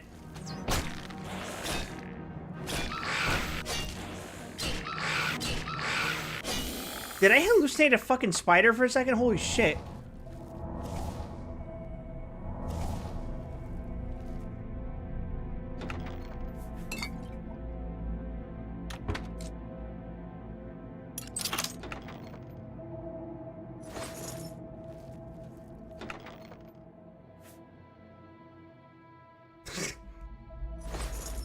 I'm not gonna lie, guys. Oh. Quest added. A venerable vintage. I've come across a bottle of wine with markings I've never seen before. I can barely make out Shadow Banished wine on the label. It must be quite valuable. I should hold on to it until I found out more.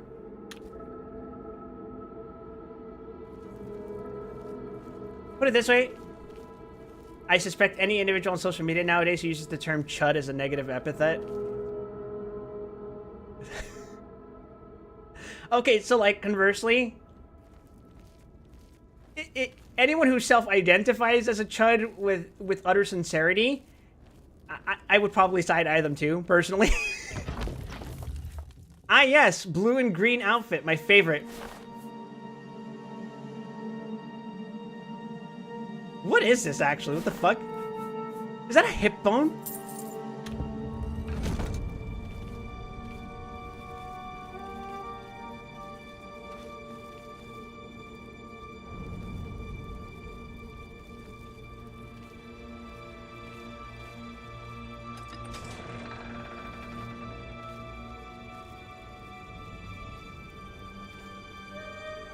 What was I gonna say? Oh, right. I think this dungeon is aesthetic as hell.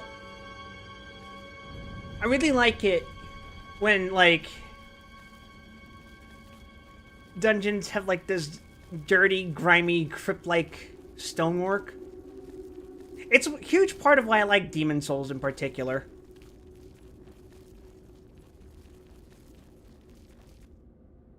Not necessarily, like, Dark Souls. Dark Souls is a little different than Demon Souls in terms of its aesthetics.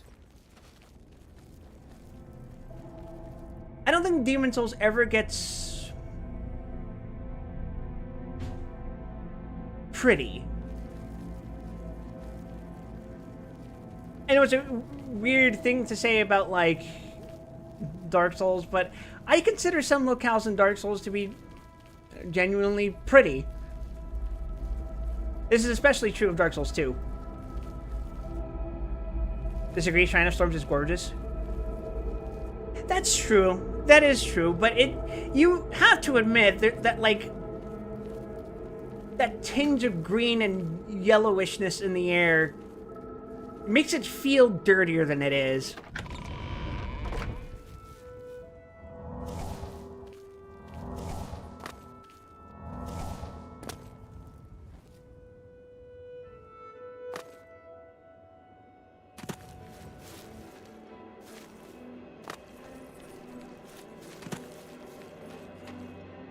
There's a thing this way.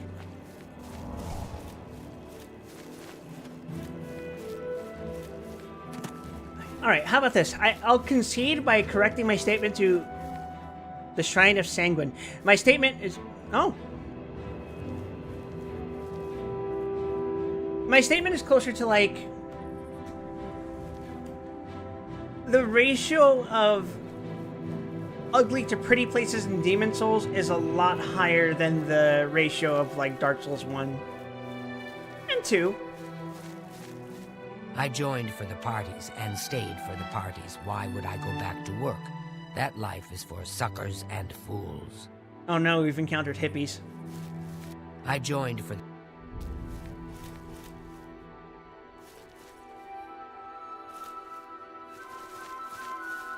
Okay. It all feels good. It's all fun. Why not? What's happening here? Have you come to revel in the glory that is the Shrine of Sanguine? It is a place of celebration for us. We dance, we make love. Would you speak with Sanguine? Sure, why not? I've done worse. Approach them and bring Sanguine a gift. Some Cyrodiilic brandy is an appropriate gift for your host. Anvil is all in an uproar. First the chapel attacked, now the prophet ranting about the end of the world. The background behind Bethesda's Elder Scrolls and Fallout series is that at some point Bethesda acquired a middleware company that produced an engine called Gamebryo. Every Elder Scrolls since Morrowind has used Gamebryo. They renamed the creation engine, but it's the same thing. Yeah, I am actually familiar with this. In fact, I was just starting to connect the dots between that and the fucking this. You have been told This. how to summon Sanguine. If you feel worthy, proceed. Wait, what is this? May I interest you in some of my fine wares? Ooh, can I sell you shit? No, wait. You're a dork.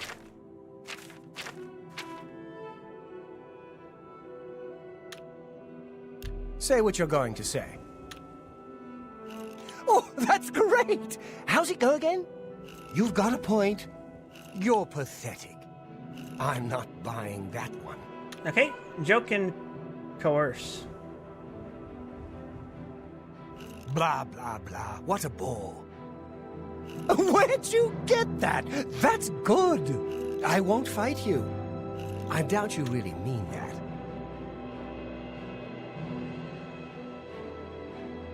That's a bit excessive, don't you think? Oh, that's great! How's it going? You've got a point.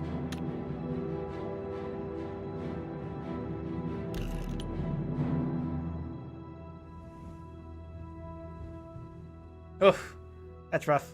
You're a big, fat liar. Oh, that's great! How's it go again? I doubt you really mean that.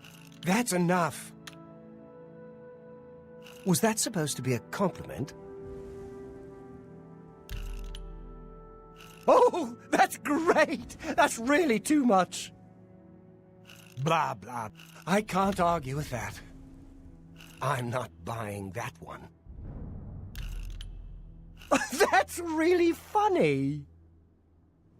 You're pathetic. You win this one. Oblivion faces have always been uncanny valley breaking to me. How do you feel about Morrowind faces?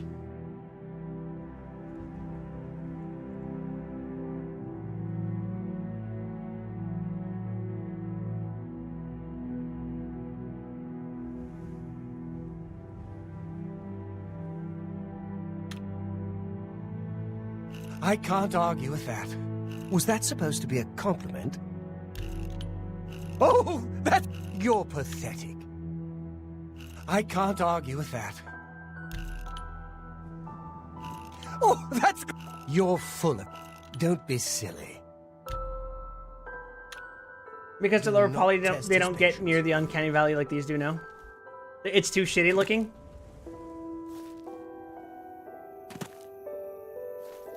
Wasn't there another person out here? Damn, am I hallucinating in fourth person? You cannot open a chest without Sanguine's blessing. Do I got wine on me? I gotta get Cyrodiilic brandy, I think it's called.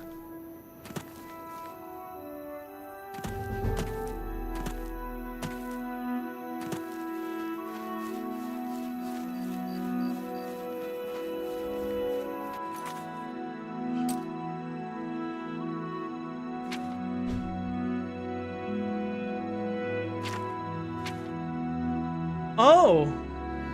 This is a really big map.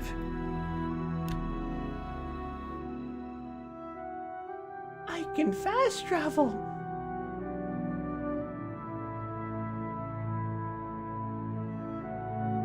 Nah, I'm not gonna do that.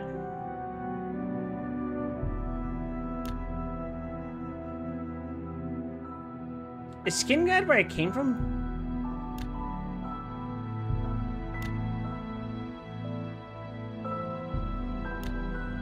No, I came from here. Did I ever go to Skingrad? Why can't I teleport there? The fuck? You think the constant expression change of this game also contribute to it?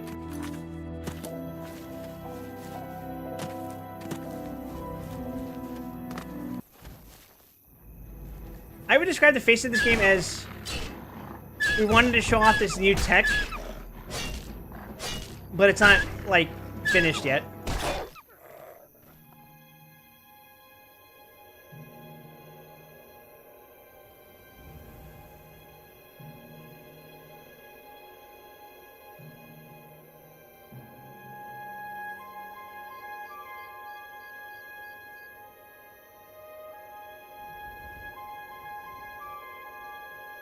Like, I'm not gonna call it tech demo, but it's very similar to that.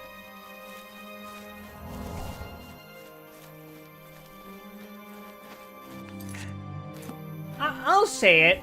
I think it's very impressive for its time. I think Bethesda's deal is that they do admittedly have some impressive technology, but sometimes it appears that they're so caught up in wanting to show off that technology that some other aspect of the product suffers for it. Would that be an accurate assessment?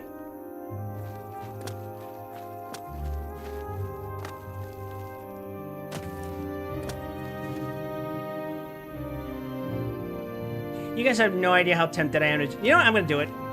Oh. Alright. Oh.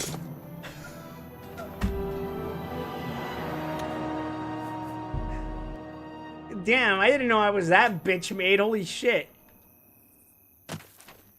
Oh, that reminds me. I attended a workshop earlier today. And that's why my microphone volume was kind of messed up, because the Zoom software kind of forcibly changes the volume? I don't know. But the short of it was that it's part of my efforts to find a new job. And part of the workshop had us doing a scenario that involved us training for, like, communication skills. The scenario itself is you and a group of other people are stranded on a mountain after a plane crashes. The radio went silent an hour before the crash happened. And the plane is about to explode. And you can only take 10 items. The purpose of the exercise was to go like, this is what I want to take, this is why I think we should take it, and we should communicate as to whether or not that reasoning is valid, whether we should consider an alternative, stuff like that.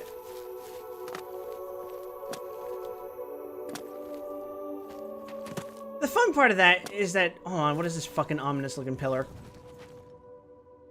Atronach Stone. Marked by a special fate, you rule your destiny. Do you choose to steer by the stars of the Atronach? No? I chose Thief, didn't I? This has to do with, like, my zodiac, right? My constellation.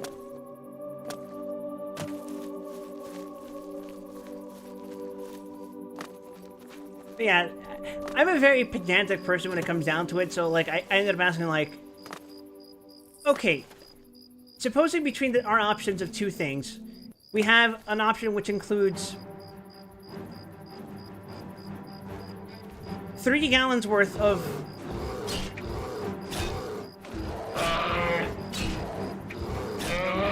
bottled water, or 1 gallon jug of water.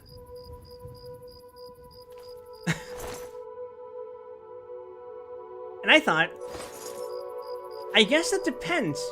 What's our strategy for making it out of here? Are we gonna wait until help arrives and, like, shoot a signal flare, or are we gonna actually, like, go on and move about so we can figure shit out on our own? Oh, I think I just found his mom. Oh no, that's his sibling. Man, bears in this game might be stupider than Morrowind. But anyway, you know, that's stuff you have to consider. If you're in a survival scenario, how are you going to handle surviving? Are you going to wait around and try to establish, like, a base of operations, or are you going to be constantly moving, trying to find your way out? Because depending on which, you have to decide about that. Bear in mind that the writer of the curriculum tends not to think about those details. Yes, and that's the point. The point of the exercise was we should communicate why we chose what we chose. And when we have a disagreement, we should decide how that disagreement gets handled. You know, the point of the curriculum was to determine how we can apply 4 methods of communication in our conversations, in a meeting, or anything like that. Now, I'm not going to tell you what those 4 methods of communication are because, it's a secret. But, part of my homework that I had yesterday was, I had to practice those methods of communication in a conversation, and I'm just thinking, I don't go out very often. I don't talk to people. And I thought, in a horrible instant, oh no, what if I apply this to chat? I feel like this is a poor way to try and test out these particular means of communication. Well, the workshop, it's 2 hours, 2 sessions each. You know, they explain it to us, and just for demonstration purposes,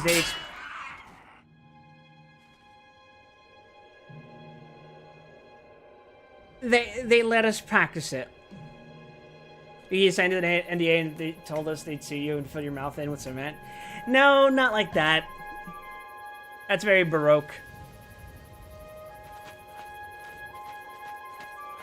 Although I appreciate your creativity.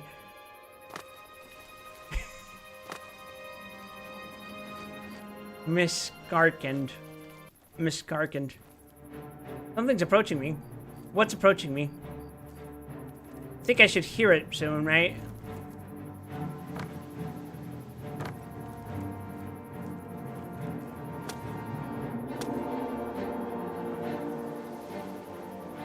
The battle music's playing. What's after me?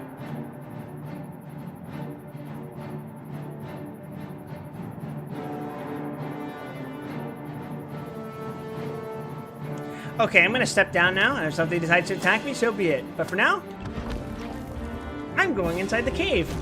Or whatever this is. A crypt? Shrine?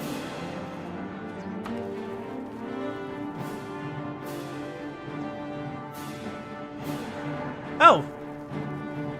A dude followed me in here.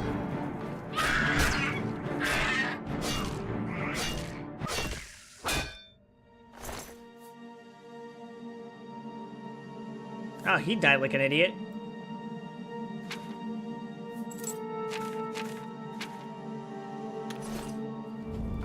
Anyway. I bet it's badly pathed and it's caught behind a tree or something. Well, you figured it out eventually. Wow, that's a fucking nasty bloodstain, bro.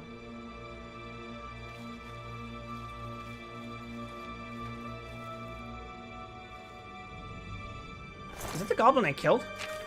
No, it's not. It's a different goblin. Oh! Is this tribal goblin warfare? Fascinating.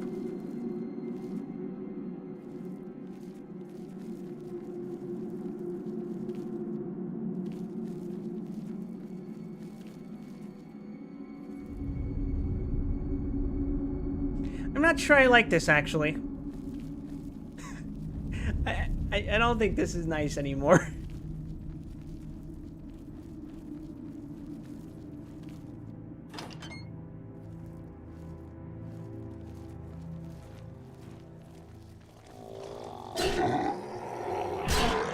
Oh, it didn't get one shot. How is it inflicting damage to me with its fucking stump?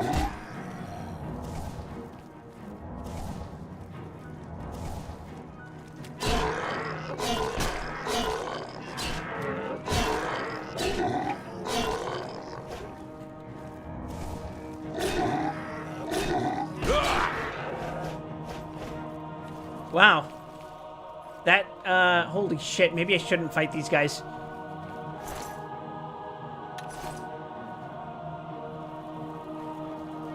That was kind of scary, actually.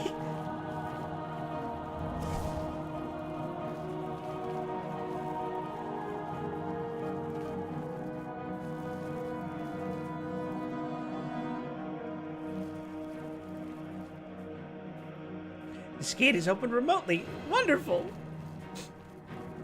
Anywho.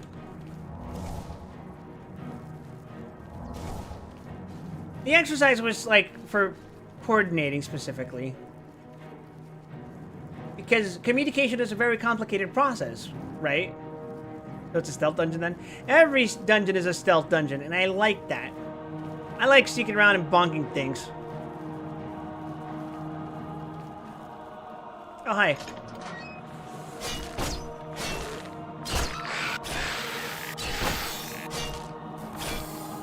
As a reminder, I'm playing a Nordic thief.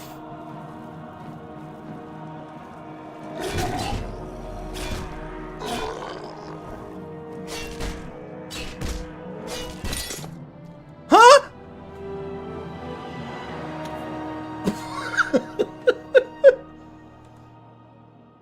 What the shit?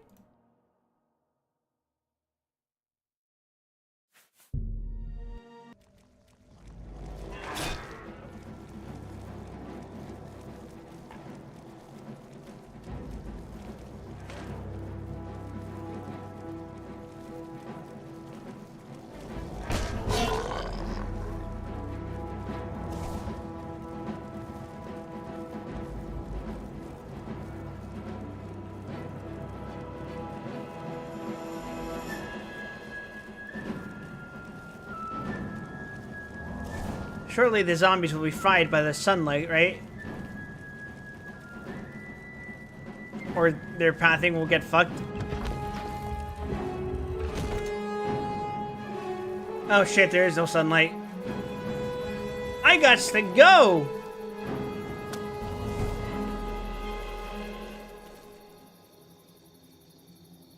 Where are they going, actually?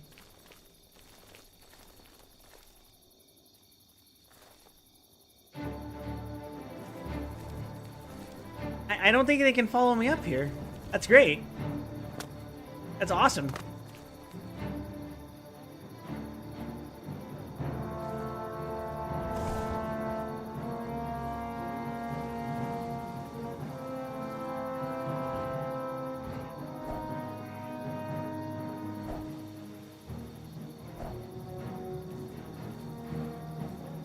Yeah, Google Maps changes the route if you go off it. I'm sure it works like that.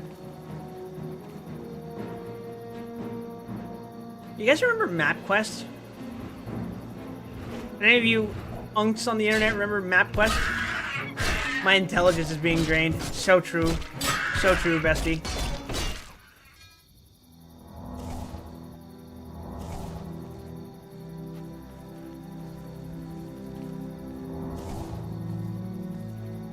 Anyway, I guess those zombies have been liberated and are off to go do their own thing, whatever that may be. Oh. I guess they found their way home.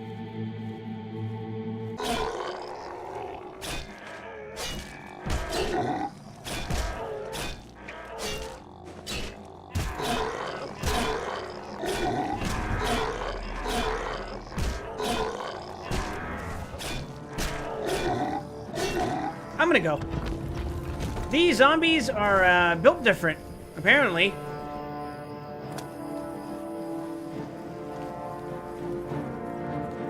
MapQuest was the only game in town, actually, until MS. I think it was MS bought them out. Or then Google had its own mapping system. Huh. I don't actually remember that. But yeah, MapQuest was in like the... It was the kind of thing where you would print it out. I don't think we had quite reached a point where, oh, we could just have it on our phone and then follow that. I think you still had to print that shit out on a piece of paper.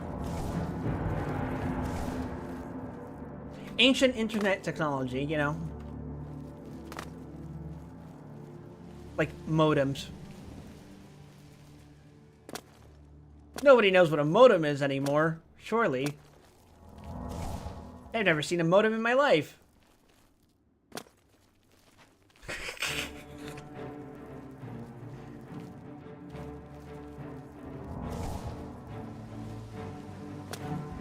What do you mean Wi-Fi doesn't just exist in the air? What do you mean we didn't learn how to channel this etheric energy in the air and turn it into internet? What do you mean the internet relies on, like, boxes transferring light signals between each other? Back in my day, you were lucky if your modem and router were of the same brand and compatible with each other. That's what you sound like, Unk. I'm so sorry.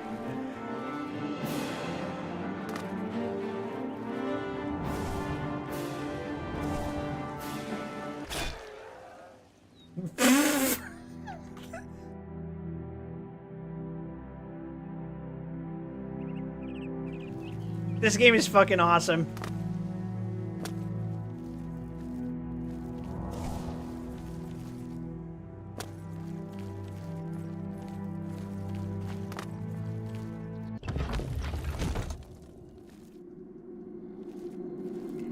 I like how it immediately becomes spooky the second I enter this fucking dungeon.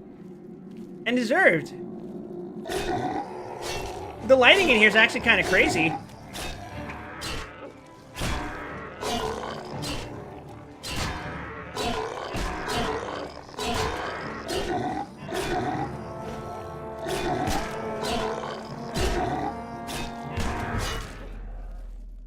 Wow, that was close. Yes, 150 baud sucked. We didn't even consider file transfer back then.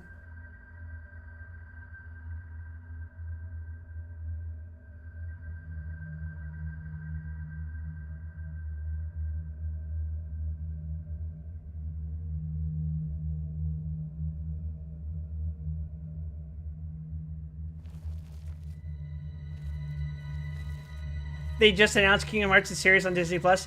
You can't say that. You can't fucking say that. You can't fucking tell me that. This is what I get for thinking about Kingdom Hearts earlier today. I was thinking, you know what I might do as a favor to my chat, or just so for a fun thing? I should stream Kingdom Hearts Chain of Memories. Because I've been thinking a lot about Kingdom Hearts, and I'm very fond of that franchise, you know? Boy, it sure would be nice if I played another Kingdom Hearts game. The original. Because you know me, I'm dedicated to playing dog shit games.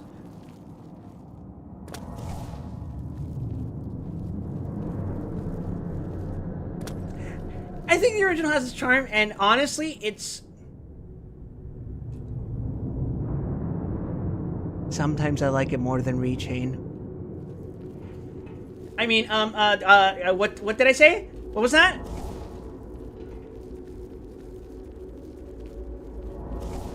Wait, the series? Disney gave up on the movie?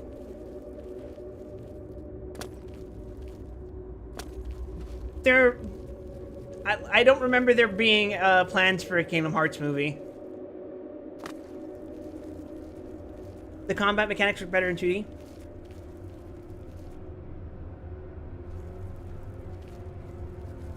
I think I agree.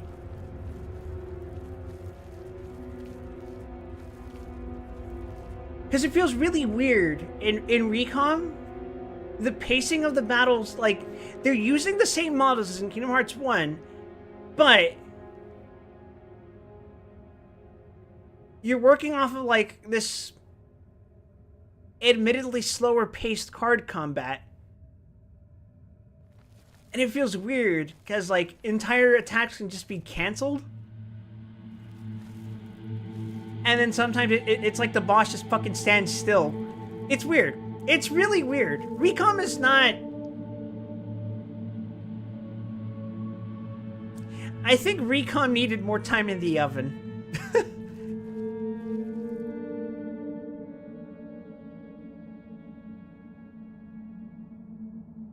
There's interesting quirks about Recon. And to be honest, there's a lot of quirks about just base Chain of Memories. But I think I just generally sometimes like Com more because the game feels like it was meant to be played that way. We're getting all kinds of news before the panel tomorrow. Coco is in 4. Oh, that's gonna be weird. Actually, you know what? I think Coco might thematically fit 4. Because When did Kingdom Hearts 3 come out? Was that 2019? Oh my Jesus Christ. No, it was after that, wasn't it? 2021? I'm misremembering. But yes, because as of Kingdom Hearts 3, Sora is dead! And apparently the afterlife looks like Final Fantasy 15.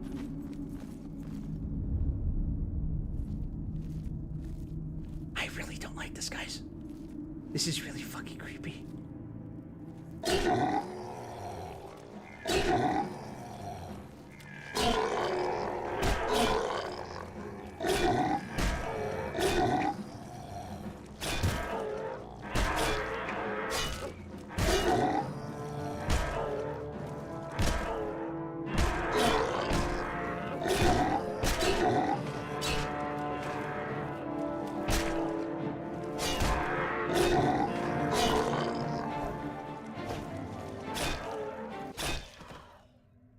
Holy shit, that was close.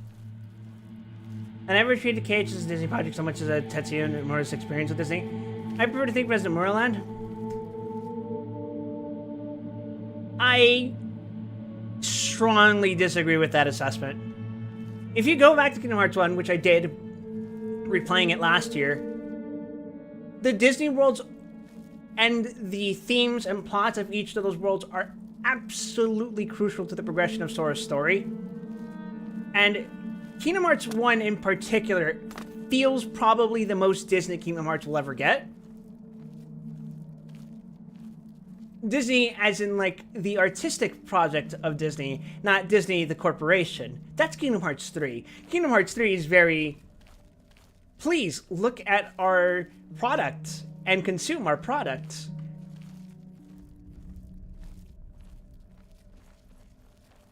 Which may explain the lack of Final Fantasy characters there. But I'm gonna be honest, I have never been satisfied with how Kingdom Hearts 3 portrays the Disney worlds. And to be honest, this has kind of been an issue I've had with the series since Birth by Sleep.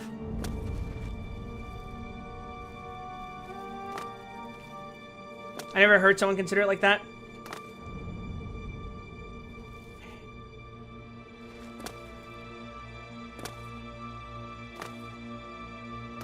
How do I put this?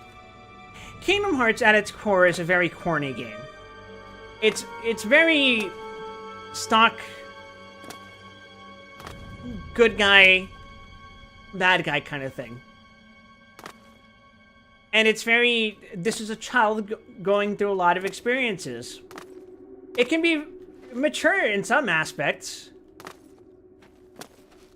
And I think the balance that it specifically goes for in Kingdom Hearts 1 is the most congruous with what you would see in a Disney movie. At least particularly during the early Renaissance. Late Renaissance Disney movies tend to go for the more mature side of things.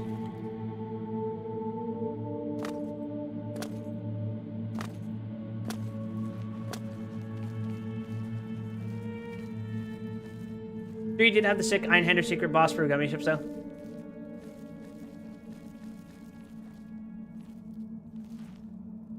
Spooky.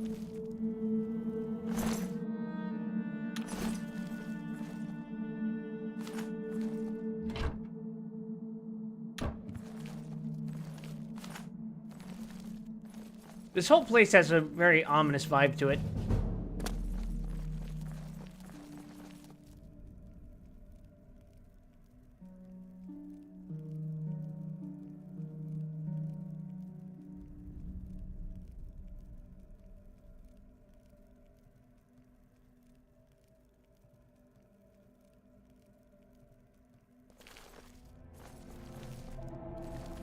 And honestly, every time I talk about Kingdom Hearts, I'm like, oh man, I should play this game again.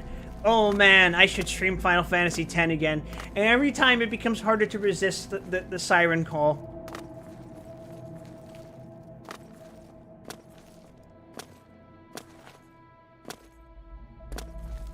But then I remember stuff like, I'm gonna have to do Atlantica again. Oh, I'm gonna have to engage with the final mix content of KH2 again.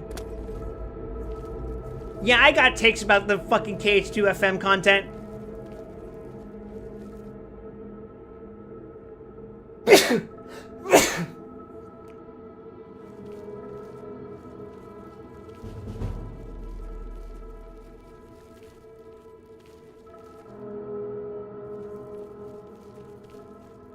You're not ready to hear those takes, though. The Cavern of Remembrance specifically? Yeah, Cavern's got issues. But, I kind of also have issues with the Data Org fights. Oh, no, don't let them hear you say that, Wild. Don't let them hear you say that about Kingdom Hearts 2.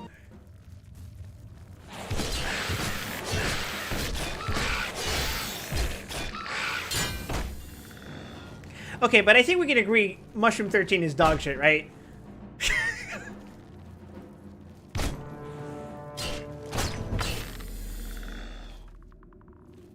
I mean, I don't bother with data fights when I replay it.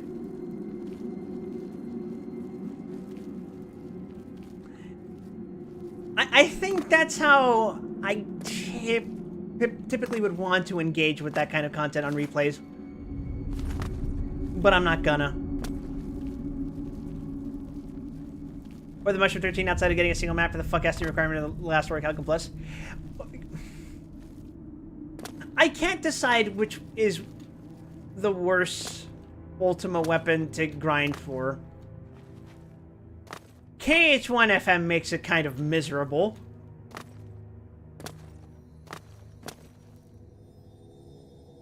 KH2FM makes you engage with the Mushroom 13, which is pretty bad. I remember it being kind of okay in PS2 KH. KH2, rather. Although I guess that is true of KH1 as well, but, fuck me, man.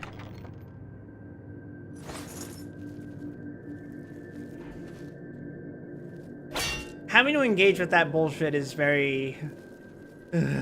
you know? It's very tiresome. It's like... what would I compare it to? Getting the celestial weapons in Final Fantasy X?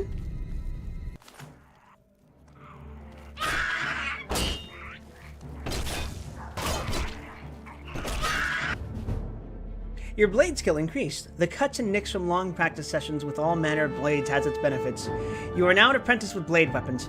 You have a new standing power attack, which does extra damage. Press and hold attack to use this power attack.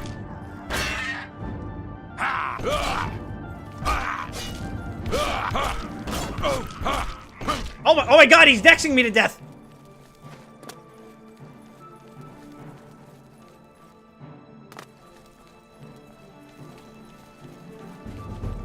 Quickly, employ the tried and true strategy. Oh!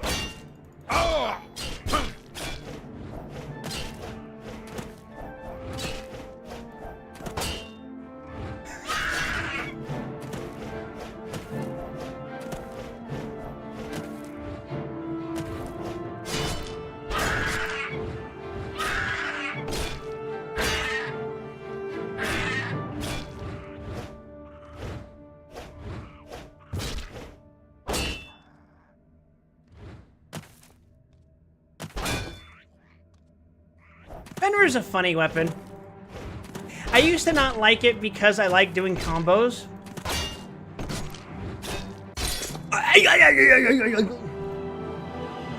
And it wasn't until after the fact that I realized how useful it could actually be.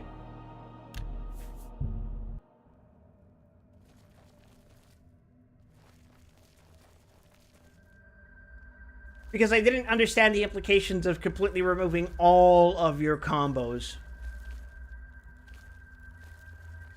Because, like, who would, right?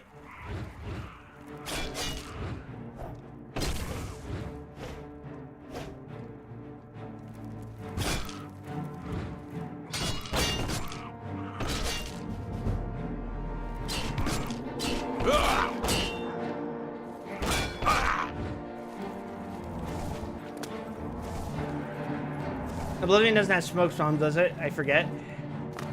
Even if it did, I wouldn't use them because, I'd like to say it's because I'm principled, but the real answer is I would just forget. I would simply forget.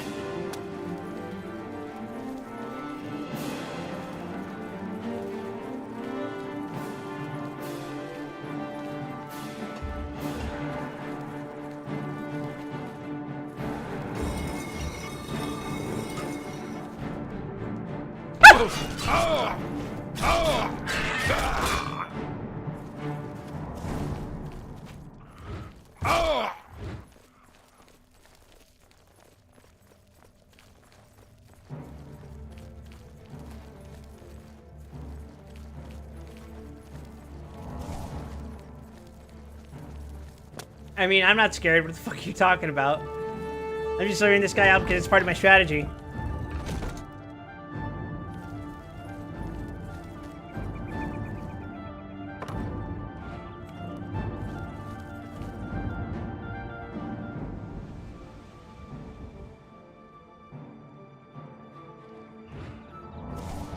All according to plan.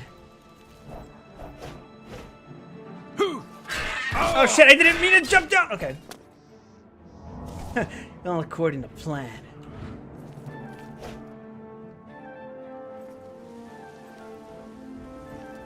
Whose plan? My plan. I'm a strategic genius.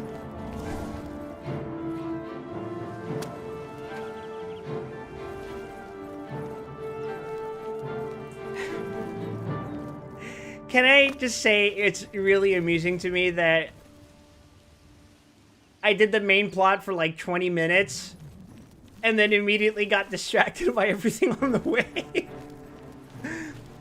Boy, I sure hope that Martin guy isn't getting assassinated or anything. That would really suck. Could you imagine this is like Fallout?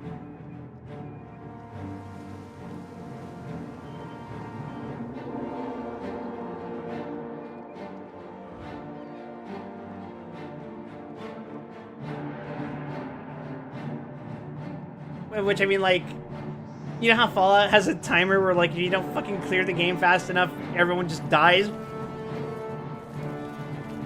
Except, imagine I stall the game for so long, the gates of Oblivion just open and everyone dies.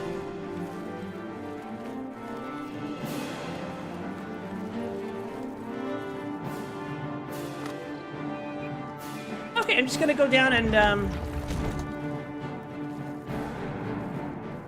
I'm sure there's some kind of mod for that. Can I just say, when someone says there's a mod for that for something, it's like my issue with Marvel and presently the MCU, where it's like, there's a multiverse, meaning there's an infinite possibility of things we can bring back. Infinite Captain Americas, infinite Iron Mans, that kind of shit. Yeah, that's true, but what's the fucking point? What's the fucking point of bringing it up?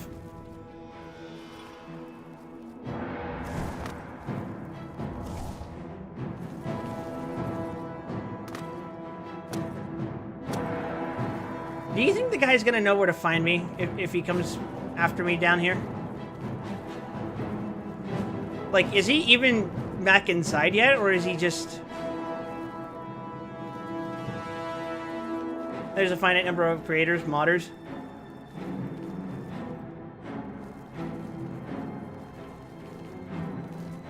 There's a shit ton of mods, though. I mean, that's like saying there's a finite number of comic book creators or writers. Yes, we know that.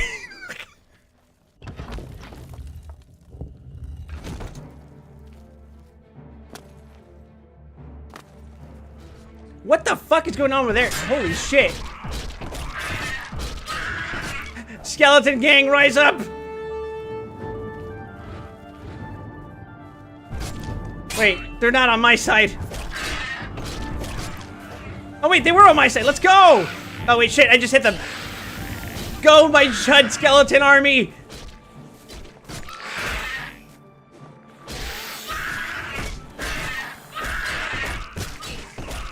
Defend me! Your skeleton lord demands it!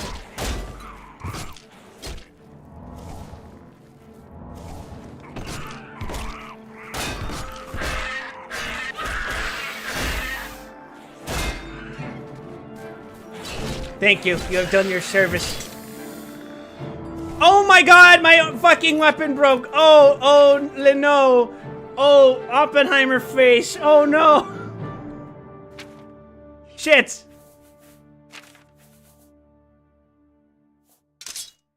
Well, fortunately I have a Daikatana, so it's probably fine.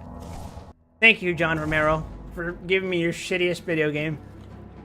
So, what the hell was going on in here?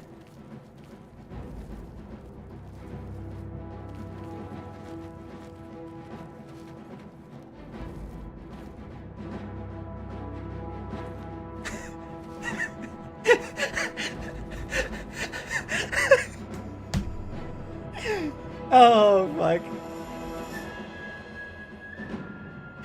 You cannot wait when Superfly isn't nearby. The cage is raised remotely. Oh my god, it's the bed cage.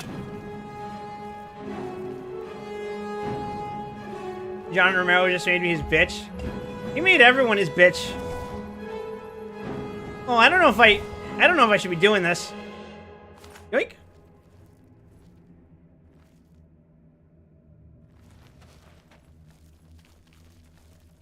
I've got to wait for my buddy Superfly.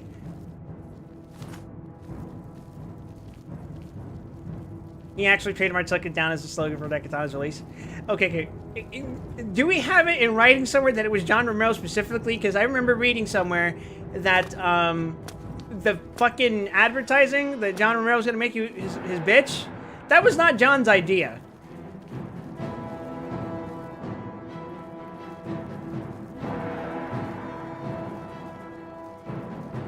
Why is the battle music still playing? What the fuck is engaging me in combat? That was Ion Storm's idea? Probably. It was probably their marketing firm's idea. Oh!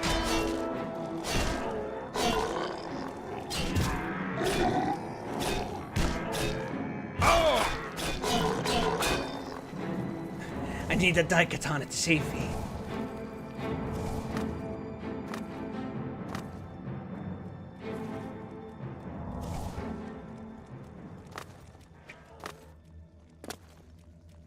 Oh shit. It's simple. I simply circle strafe the zombie. Speaking of John Romero. Oh man, I kind of want to play the Quake expansions. That way I can get back to boom shooting. I guess in the area it makes sense because there's a whole lot of ill-advised marketing garbage going on. In any era of excess, you will find a lot more of that. Followed by mass layoffs.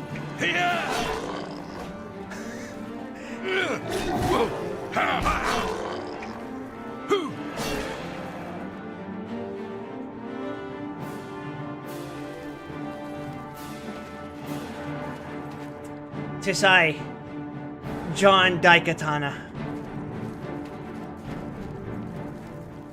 Can I say this feels really fucking weird and awkward? This feels worse than Morrowind's third person. In the UK, there was some kind of campaign going on where you could win huge amounts of stuff if you named your kid Turok first. Oh yeah, there's plenty of those kinds of competitions.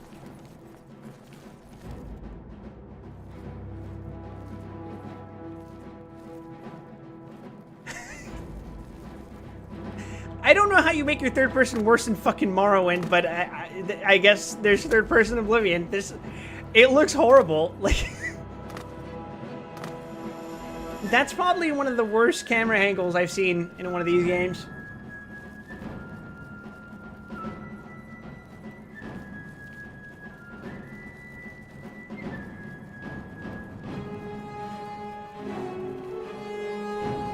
Did you see that investor preview of Demon Souls? I gotta say, I think I might have, but I don't remember.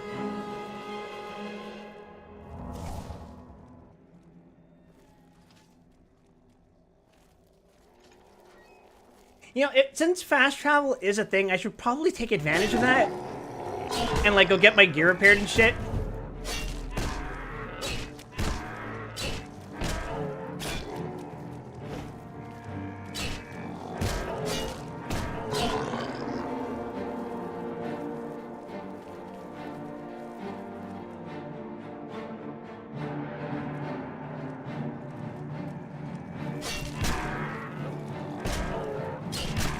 Oh shit, I gotta go!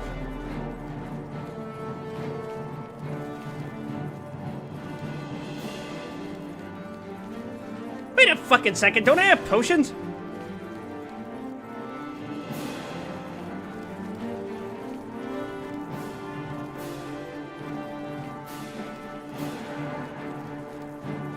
Ah! Okay, fair enough, I deserve that.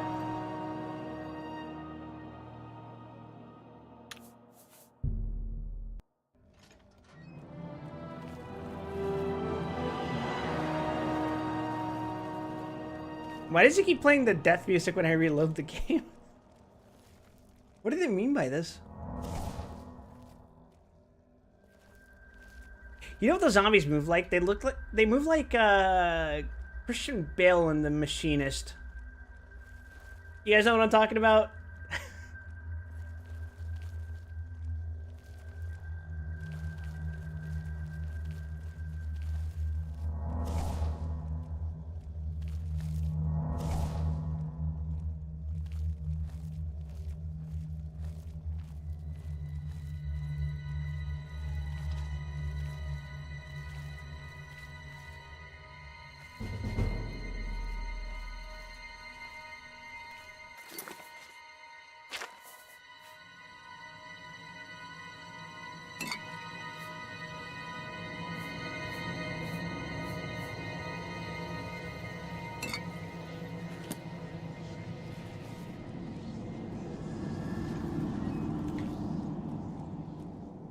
The fact that these zombies can open gates is kind of fucked up.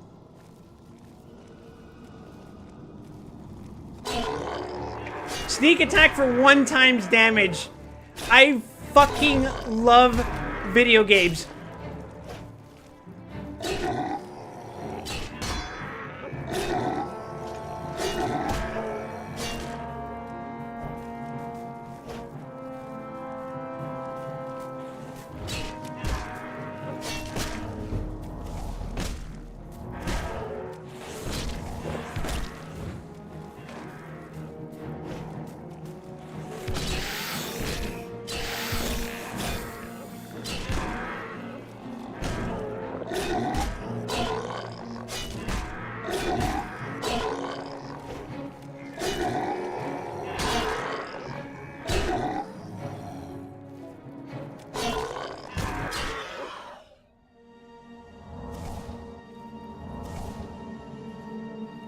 So, how should I put this?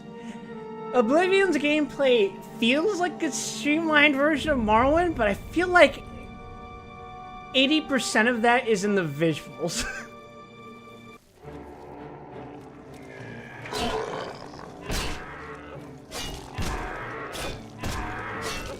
Because otherwise, this is fundamentally good old Morrowind. Fundamentally good old Morrowind. Sneak attack for 1 times damage. I'm assuming that multiplier is because of the weapon I'm using that I'm not proficient in.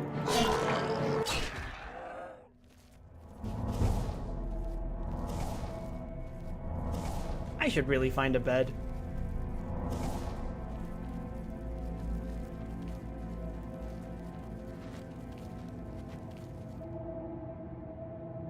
See, if you're a novice in Sneak, you get fuck off for stealth attacks.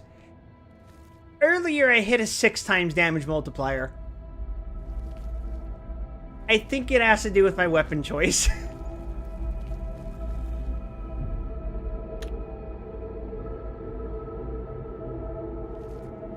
Look at me being very subtle. This is how the ninjas of feudal Japan used to do it.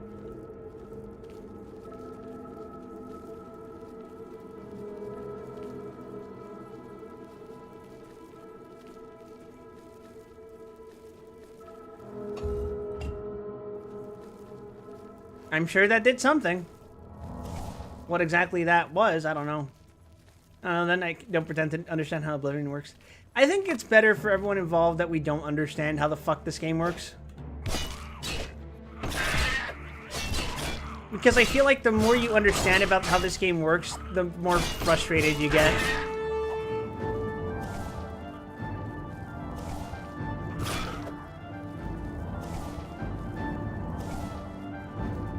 You know what I mean?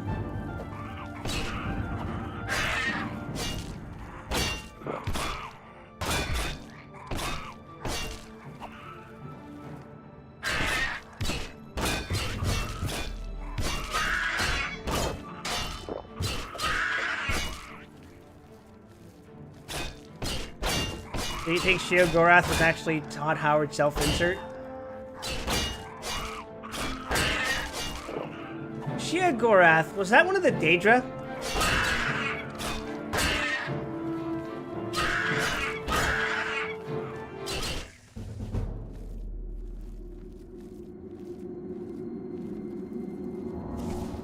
he's in the expansion of this game.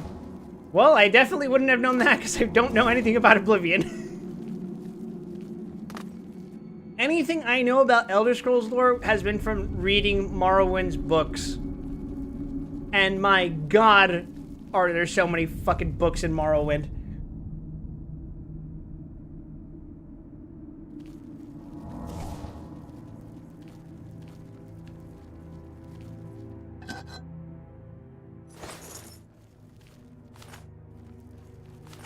Boy, am I gonna have to sell a bunch of shit to people later.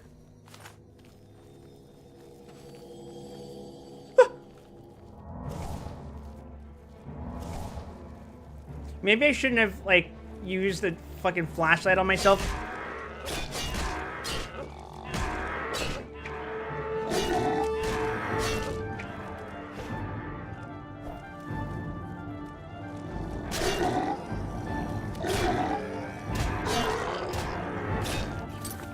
I've contracted droops? What the fuck is droops?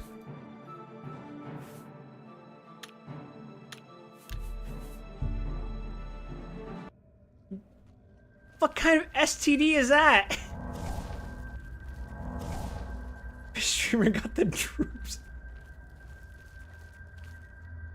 What's drooping? I don't like the implications of that name.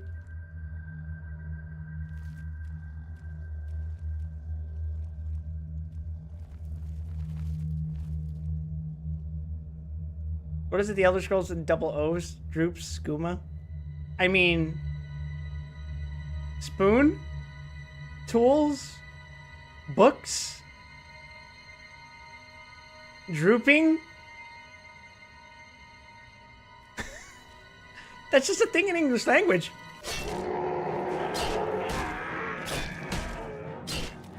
What the fuck is Rockjoy?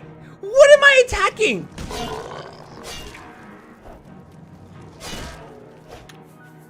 Why am I suddenly getting AIDS?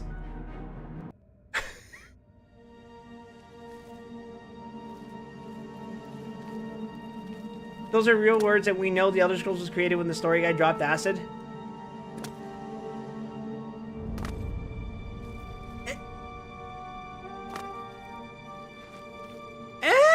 Like, I don't understand what you're trying to say here. You're trying to say that we came up with the word droops and skooma because the dude was on acid when he was writing the story?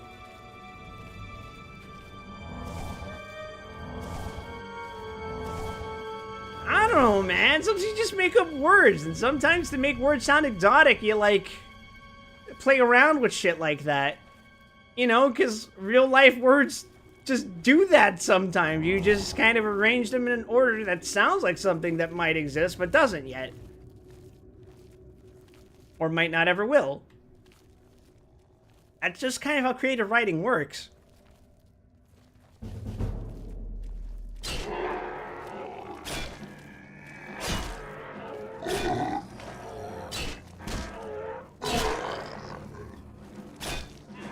A good example of this, I would say, is like, of all things, Final Fantasy 13.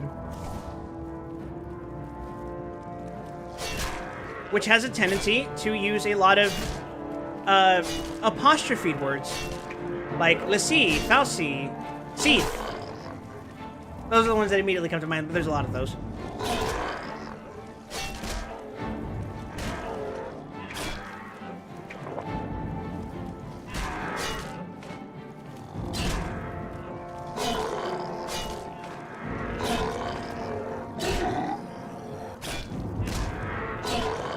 Uh-oh. I should go.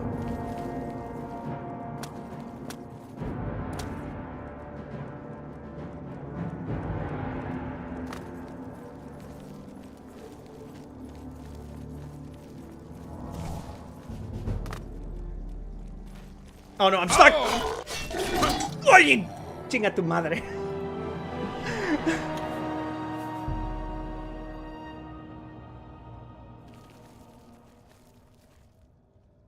Oh wait, there's an exit stair over there. I should probably take advantage of that. Dude, they have minotaurs in this game? Are they crazy? Those aren't real. Why'd you cite minotaurs and not like Atronax or some shit? I mean, I don't know what you're talking about. Surely the Daedra and the 9 divines are real. Fuck. Genetics are real. All right. Okay, buddy.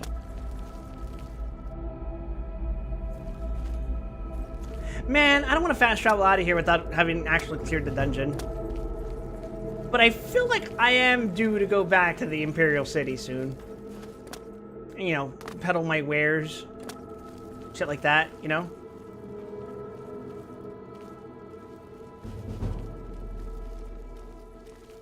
Yeah.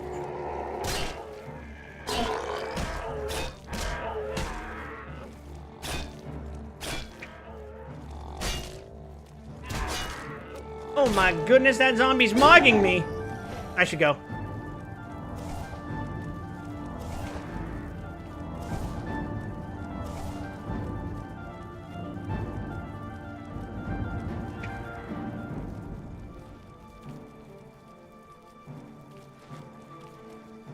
And I still need to plan out that stream where I talk to you guys about my trip to the theme park. That was fun. I should think about how I'm going to talk about the Mass Effect ride. That was really interesting. That was a little fun. It does make me itch for Mass Effect 2. I miss Garrus. Oh, I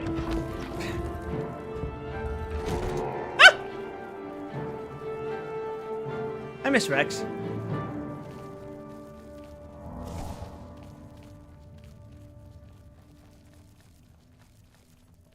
I miss my completely platonic relationships with all the women on the ship. I miss the Normandy. I am...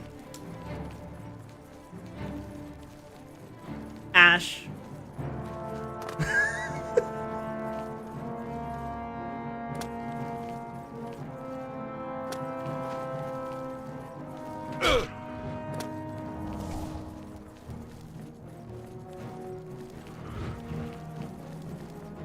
The games will acknowledge your failure to hook up more and more directly with each child. Well, they better introduce more interesting love interests in Mass Effect 2. Because, my options in Mass Effect 1 were Liara, who I don't find very interesting at all. As a romantic partner, at least. And then there was Tali, who I'm not comfortable hooking up with because she seems like she's a teenager, and I think my Shepard's like an older dude. Not like in his 40s or anything, but like probably at least early to mid 30s, you know? And it just feels kind of weird.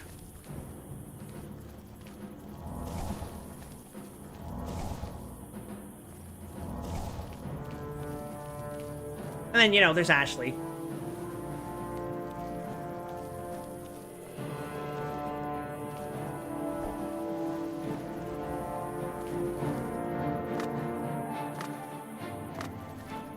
But, like, Mass Effect was made in the mid to late 2000s. You'd think that game would be a bit more nerd horny, right? I feel like it played it kind of safe.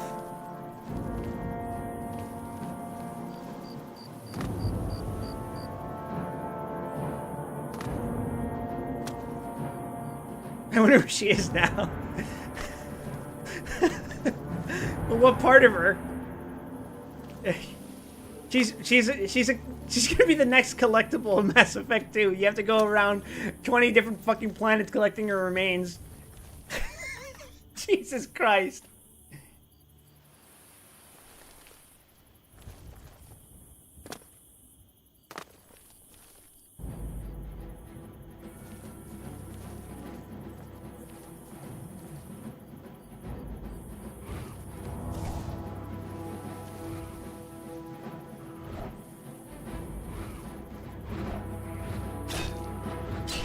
I had the sudden urge to replay Andromeda.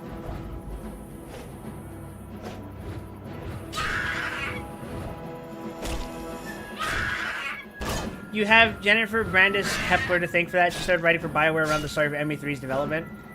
Well, fortunately, that's not relevant to what we're talking about right now because it's Mass Effect 1 and 2. I haven't even played 2. I'm just talking about 1, really. And the original people started to leave.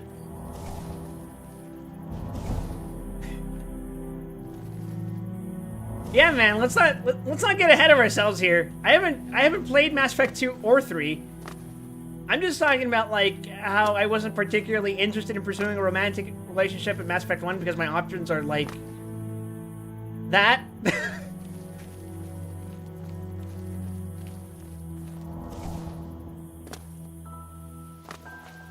But if we're gonna talk about writers leaving, as I understand it, they were leaving pretty much as soon as the development on Mass Effect 2 started because they were like, oh shit, they're making us crunch again. I can't do this anymore. Or rather, I can't do this again. Because guess what? When you try to overwork your fucking people to meet a faster deadline so you can make more money quickly, it becomes a bit of a problem. I'm sorry, I have no experience with this. That's never happened to me before. I've never been through that.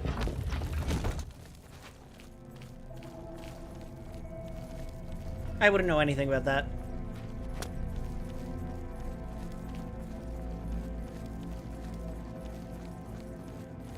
Obligatory wins Jade Empire. My computer can basically run anything at this point. Like, it's running all this shit at like 80 degrees CPU, which is pretty hot. I wouldn't place my hand on that. I would probably cook. But you know what? My PC can ostensibly handle up to 90 degrees Celsius. And this is under a lot of load.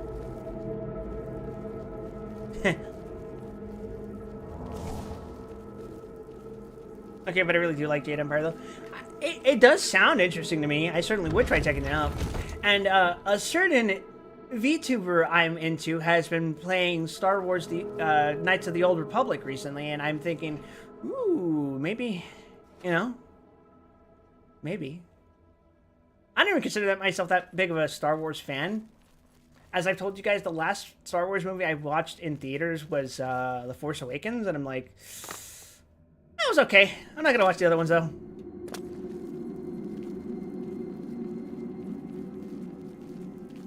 But, you know, I used to have a lightsaber as a kid.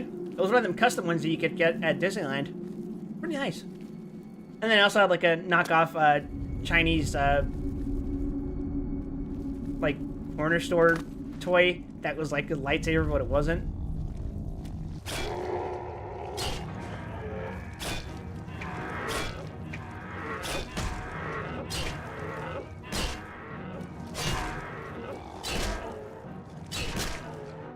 What the fuck is green spar?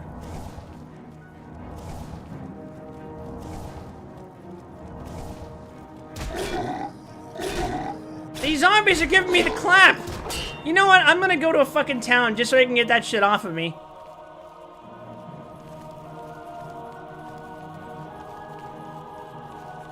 I like KOTOR, but I'm admittedly very biased on liking RPGs. I mean, shit, have you seen the games that I play, man? I love RPGs. I'm literally playing an RPG right now. By someone's metric, but you get the point. I mean, shit, I was literally talking about maybe I should stream Baldur's Gate, guys. Would you be interested in that? And, I don't know if you've noticed this, but I've been playing Diablo with Gramp.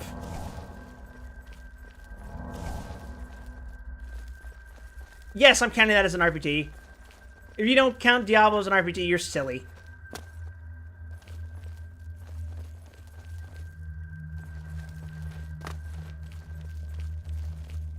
I got lost. I forgot. Fuck! I went in a complete circle, actually. I grew up with Star Wars. My family took me to a screening of the first one I drive through when I was young. Holy unk! sorry. I know I shouldn't make fun of the age of my viewers, but like, I look at the demographics of my channel sometimes, and I just think, 54%, 29 to 35 years old, huh? Interesting.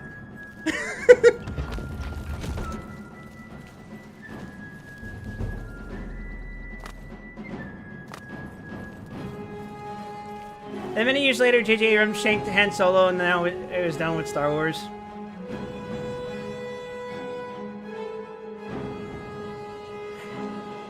I'm gonna say something that might be anathema to people who are diehard Star Wars fans. I'm ambivalent to the prequels. I think some scenes in the prequels go hard, but as a whole, they're like, huh?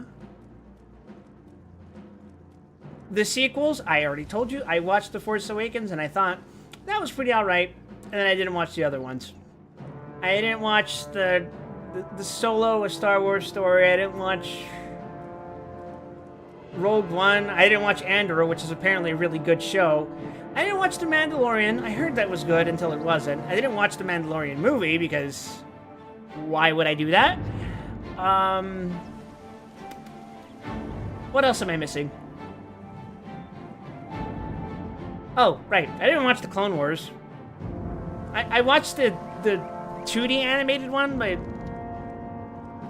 that was it. I have a figure of that bald, pale lady with the 2 lightsabers and the boobies because she's a woman. Pretty cool.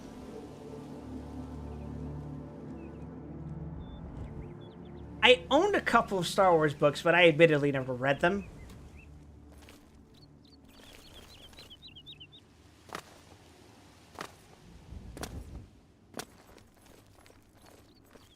I literally just stopped after I saw the leaked test footage of Han Solo getting shanked.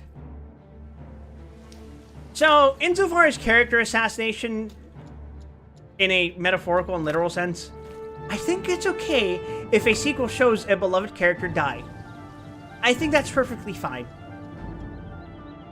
I don't hold characters particularly sacred. I know some people do, but at the end of the day, Han Solo is just a guy. He's got no particular force sensitivity or anything like that. So he doesn't have the Jedi kind of armor, right? Narrative armor, let's call it. Also, I'm absolutely fast traveling now. I have to go sell shit.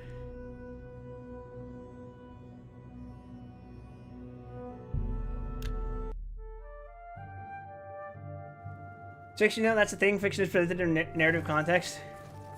Listen, man, I think it is perfectly okay to depict Han Solo being a shitty dad. Anytime. What's going on with You. The news from I heard there were some goblins around here recently attacking awful creatures. What's happening? I avoid those things whenever I can. Wow, how lively. The whole temple desecrated. You see, By the gods! without question. Have you heard any word about the other provinces? I understand data erosion has become increasingly prevalent in the Somerset Island. It seems Maybe I should turn up the volume for the voice lines. Maybe turn down the music a little. Somerset Isle has become a much more dangerous place. Farewell. What is it? About the other provinces. Be seeing me. To be honest, I'm sort of wondering why a lot of Western media likes to present older versions Well of characters with met. shitty parental figures. We're all talking. Because writing nowadays is about generational trauma. And no heir. That's never happened before. I suppose we should all be worried. Bye. Be seeing you. How goes it? Oh, I love this. Thank you, Gabe.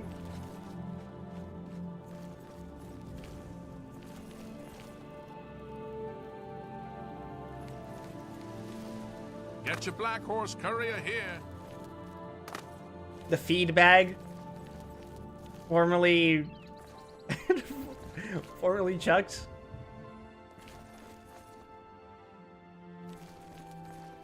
Is there an apothecary around here?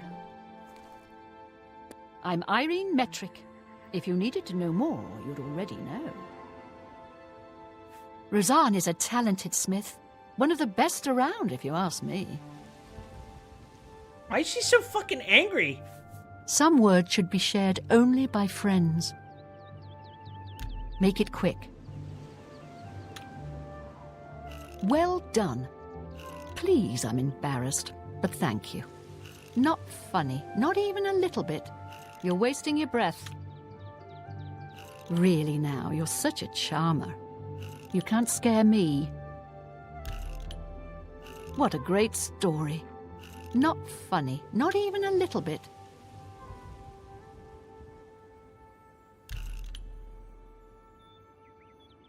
What a great story. Oh, that's foul. No, you do me too much honor. That's just talk. The ghost of Martha Ray inhabits that mall. What the fuck? Please, I'm embarrassed, but thank you. You should be ashamed. I wish I could say that. That's just talk. 6-7. But okay, real quick. I think Han Solo being a shitty parent kind of makes sense. Kind of. He does become a better man by the end of the trilogy, but you can justify him, like, being absentee, at least. Maybe not to the degree that he's shown in the fucking movie, but in hindsight, I do have problems with The Force Awakens, but it's, like, on its own, it's not that big a deal. It's when, like, you deal with the other stuff that it becomes a problem, you know? But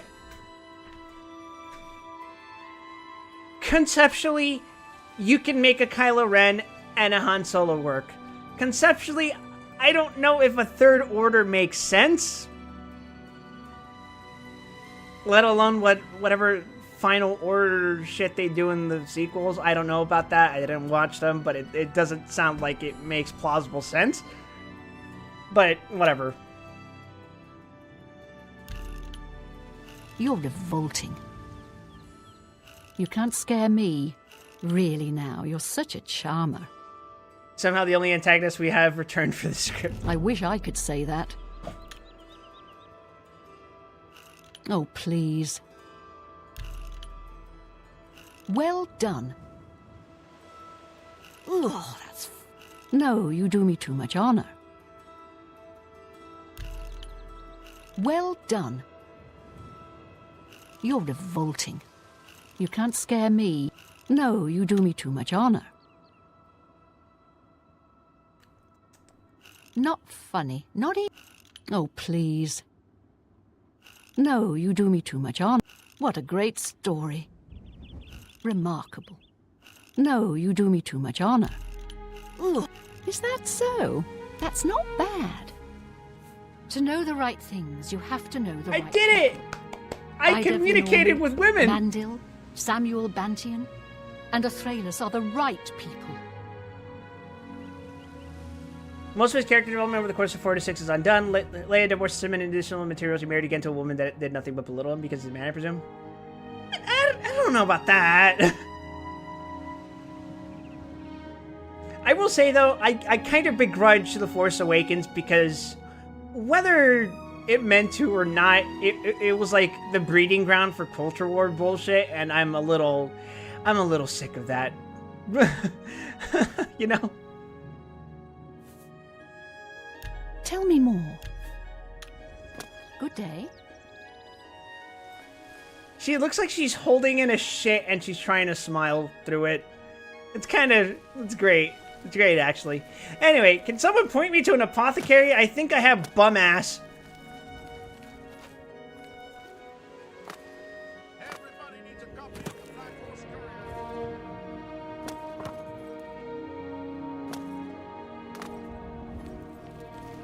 Perhaps the generic merchant mart. Wait, no, this is just a hotel, isn't it? Let's hear it. What can I do for you?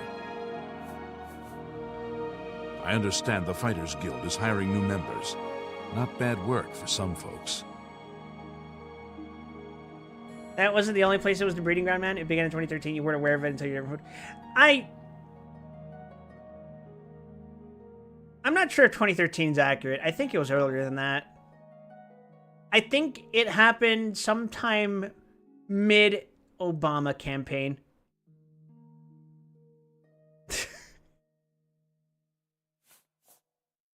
Make it quick. What nonsense. Not bad. Not whatever you want. Okay, joking and coercion. I doubt it. Don't. Please, I'm sorry. Don't waste your flattery on me. Not bad. I doubt it. Good one. Yes. Yes, whatever you say. I doubt. Don't waste your flattery on me.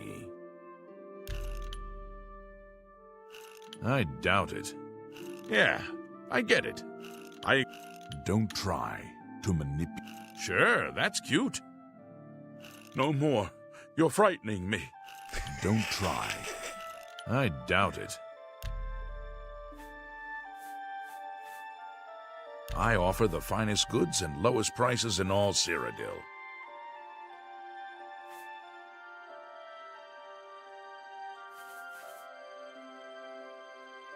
Okay, but how do I cure my STDs? Bye. You're naturally good at joking. I'm a streamer. I should be good at being funny, man, right? Right, chat? You think I'm funny, don't you? Please say I'm funny. You're pathetic. Odette does a good job. Still, she should remake this. Heard any news from the other provinces? There's something strange about either Limon. So I've heard. I heard The she's Fighters Guild is climbing up the recruiting chapel again. just so she Not a could bad jump way to off. make some money if you've got She some likes jumping off things. Hello there. I've heard others That's say the because same. she's an Do idiot. you know Maro Rufus? The He Fighters Guild is specializes recruiting in light again. armor at best events. Not a bad way to make some money. I've heard it's the like a best song light song. armor in the city. So I've heard. They say that when you murder someone, the Dark Brotherhood comes to you in your sleep. How do you do? It's how they recruit new members. Without question. Oh! I've heard others say the same. Oh! That makes sense. That makes sense. So when I killed that monk, it said your murder has been witnessed by whatever. That's the Dark Brotherhood. Okay, I just gotta kill someone. All right. Yeah, I can do that. That's easy.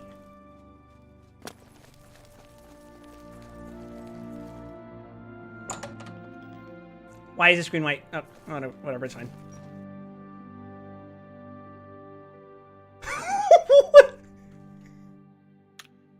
Fare thee well. Feel free to browse, friend. What the fuck was that? So?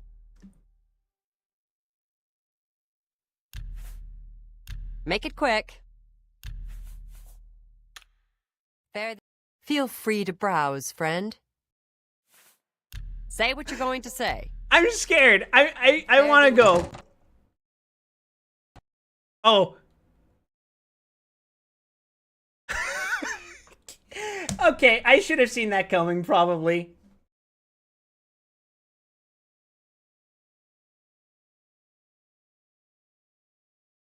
No, it's fine.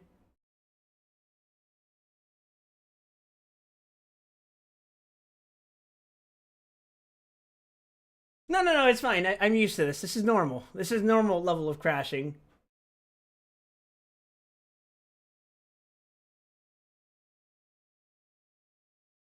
I'm a little scared that if I launch it, my CPU is going to overheat some more. It's fine. It'll probably be fine.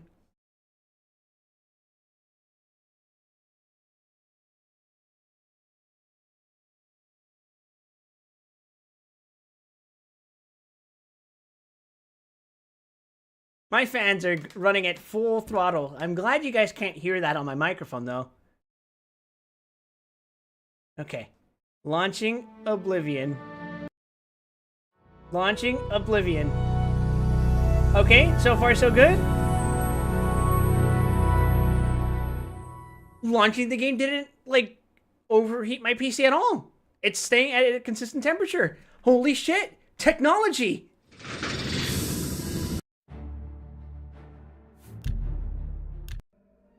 What was my last saved game?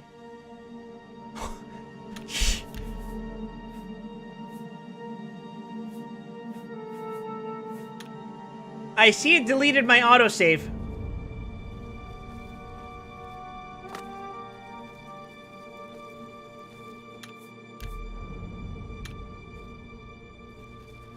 Fascinating. Okay.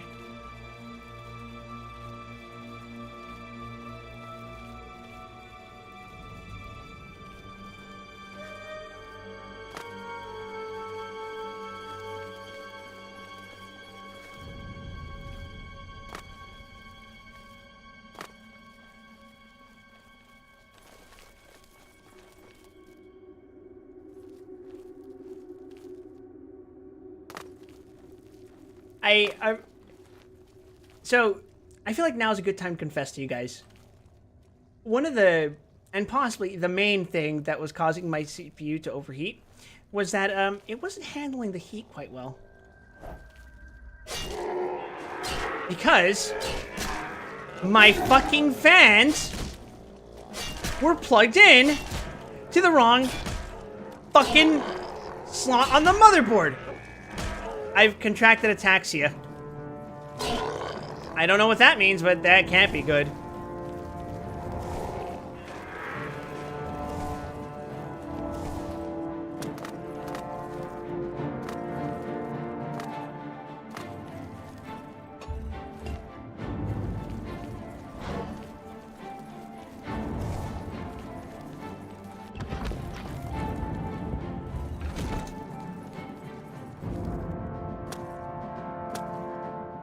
Yeah, so my fans, they were wired to the SysFan 1 slot on the motherboard, which is fine.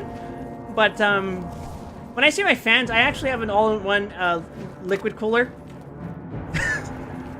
And those are supposed to be plugged into something else called the AIO slot. And they weren't, which was causing them to function improperly, leading my CPU to overheating past the 90 degrees Celsius threshold. That was cool. So what I ended up doing was rewiring it so that it did connect to that proper slot.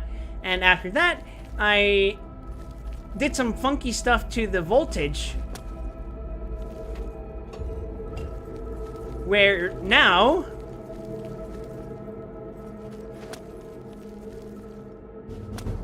the fans will go off on all cylinders if it approaches a certain temperature threshold, which for my purposes is 80 degrees. I think that it's a reasonable spot for the fans to go, oh shit, we should probably cool this thing down before we explode. I feel like if I set it any lower, that might cause a different set of problems, but I think this is a good compromise. Also, I'm lost. I am Forsaken. Speaking of Forsaken, would you guys be interested in watching me play that game? I honestly did not know that that was a fucking Square Enix game.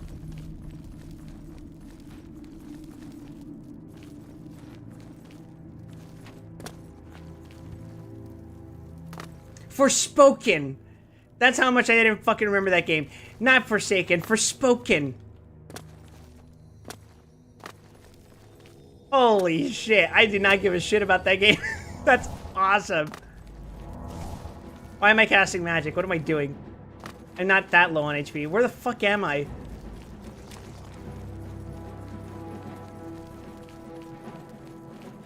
Forsaken is a cool-looking 6DOF descent-like by Acclaim. I think I like Acclaim. I think I remember playing some of the games that they published. I think Aggressive Inline was one of them. And, you know, you can't go wrong playing Aggressive Inline, you know what I'm saying?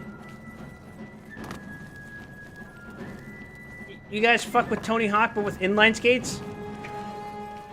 I do.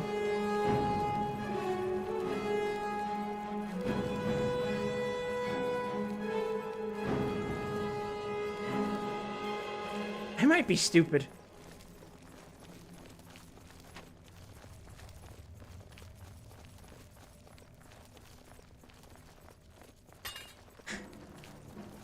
Admittedly, because I'm carrying this Daikatana, and I'm playing this on my keyboard and mouse, unlike other games which I will play with a controller, I'm like constantly tempted to click right-click, because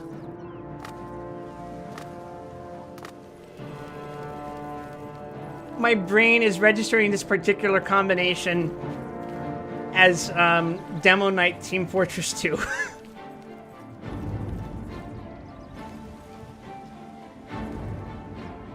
I guess I would watch Forspoken. I kind of figured I would play it eventually just to witness it. Oh, don't worry. Don't worry. I won't delay Bloodborne just to play Forspoken. That'd be kind of fucked up.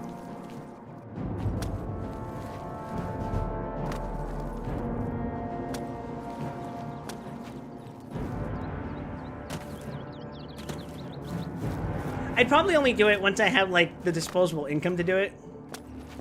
I hear you can move things with your fucking mind in that game. Whoa, really? I would have known that there was... Nature is beautiful.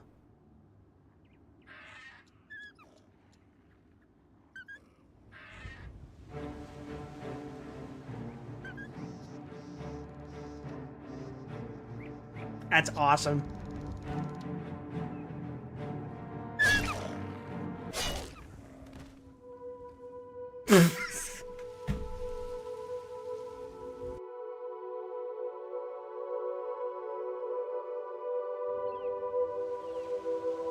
How can the game engine do this and not expect me to laugh at it, you know?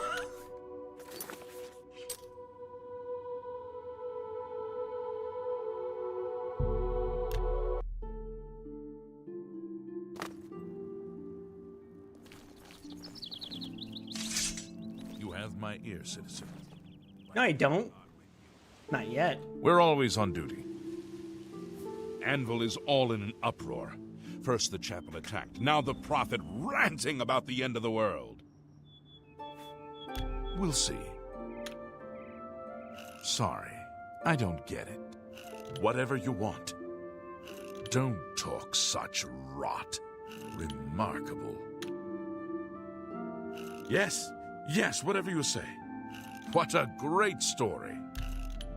Not now. Not later. What a story, not. Mark. That's just stupid. Sorry, I don't get it. I accept. I have no choice. Don't... What a great story. Not now. Not later. Not ever.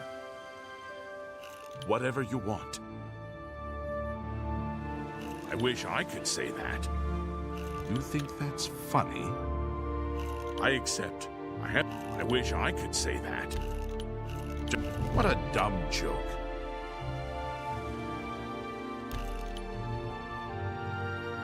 No more. You're frightening me. Don't try.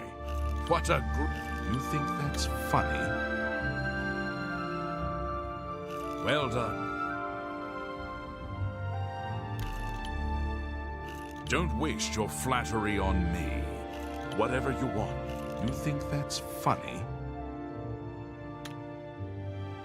These guys are so fucking funny to me. Sorry, I don't get it. I accept. I have no choice. What a great... Don't talk such rot. I accept. Really? Interesting. You think that's funny? Don't waste your flattery on me. Don't. Please, I'm sorry. I wish I could say that. You think that's funny? Don't try to manipulate me. I accept. I have no choice. The combinations of words is fucking beautiful. What a great story. That's just stupid. Don't talk such... No more. Well done. Don't... That's just stupid. Move along. I need to find whatever hag made that noise. Good afternoon. I understand the Fighters Guild is hiring new members. Not bad work for some folks. It seems Somerset Isle has become a much more dangerous place. Be seeing me. Can you spare a coin?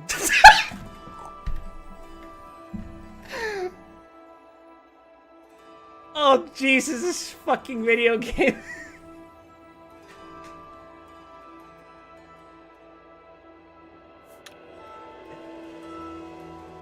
Please be generous, kind sir. I shopped at Three Brothers a couple of days ago. Not sure which one I talked to, though. he's a fairy tale. The Imperial Watch pretends there is a thief king named the Grey Fox who controls all the thieves in Cyrodiil. Of course, it's all just made up to give them an excuse to keep us down. I love these schizophrenic NPCs. Go ahead. I doubt it. No, you do me too much. Not funny. Not even. I won't fight you. You win this one. Oh, that's foul. Please, I'm embarrassed.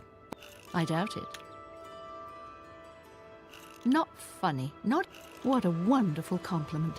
I doubt it. That's enough. You've got a point. Really now, you're... I doubt it. Get away from me. Get away from me. That's enough. Really, I doubt it. I doubt it. I can't argue with that. What a... You're revolting. I doubt it. That's enough. What a You should be ashamed. I doubt it. I can't argue with that. Oh, that's... No, you do me too much honor. You should be ashamed. What a wonderful compliment. I doubt you win this one. I can't argue with that. You should be ashamed. No, you do. I doubt it. I doubt it. You should be ashamed. Please, I'm embarrassed. I doubt you win this one. What a wonderful compliment. I won't fight you. Not. I doubt it. No, you do me too much honor. I can't argue with that. Get away. I doubt it. I see. Blessings of Stendar upon ye.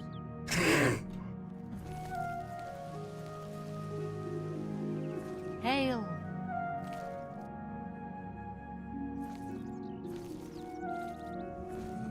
Fresh game. Are you actually going to just let me do this?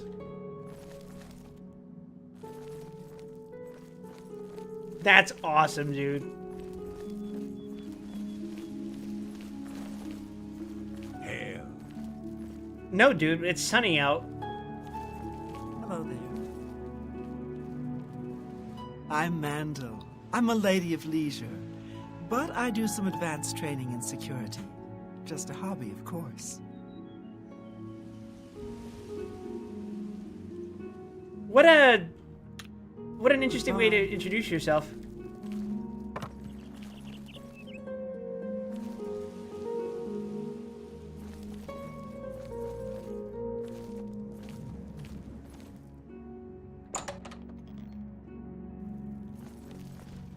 You've come to divine elegance because you care about what you wear. And Pelineria has what you want, or no one has. Have a look around. Oh, this you is won't find better prices in all Tamriel. This is literally just drip store. All right.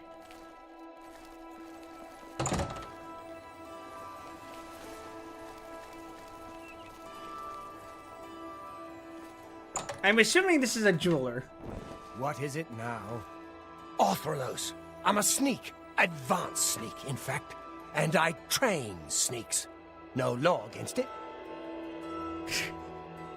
What a very sneaky way to offer your services.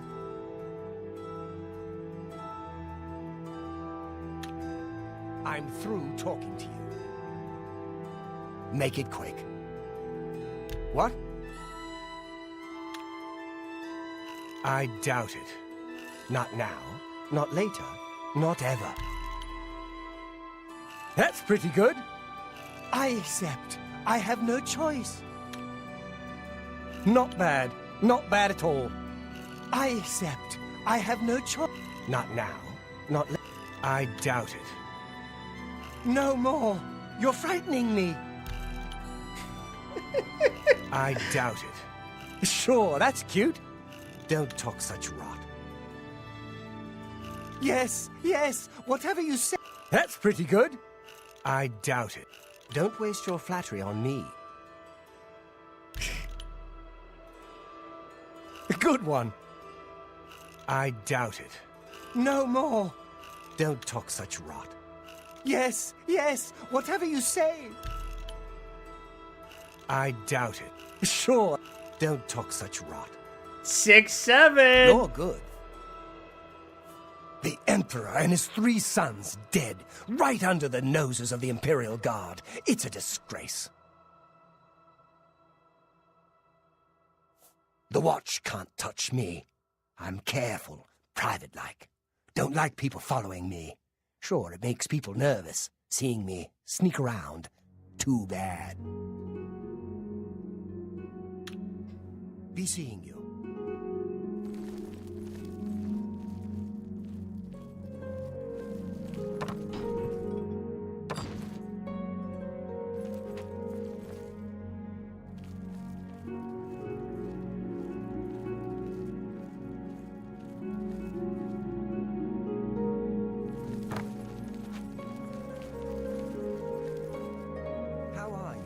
Not bad.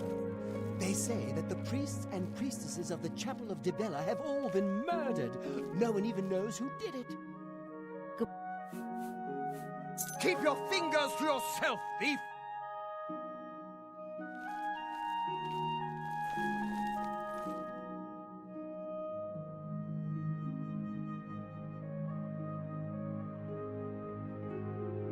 I have everything for the budding alchemist under one roof.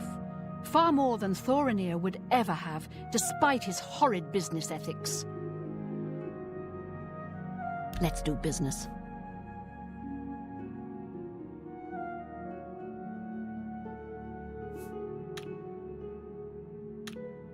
Goodbye. Well met. Orthros. Be seeing you. The temperament of the NPCs in this game is just something beautiful to admire. Goodbye.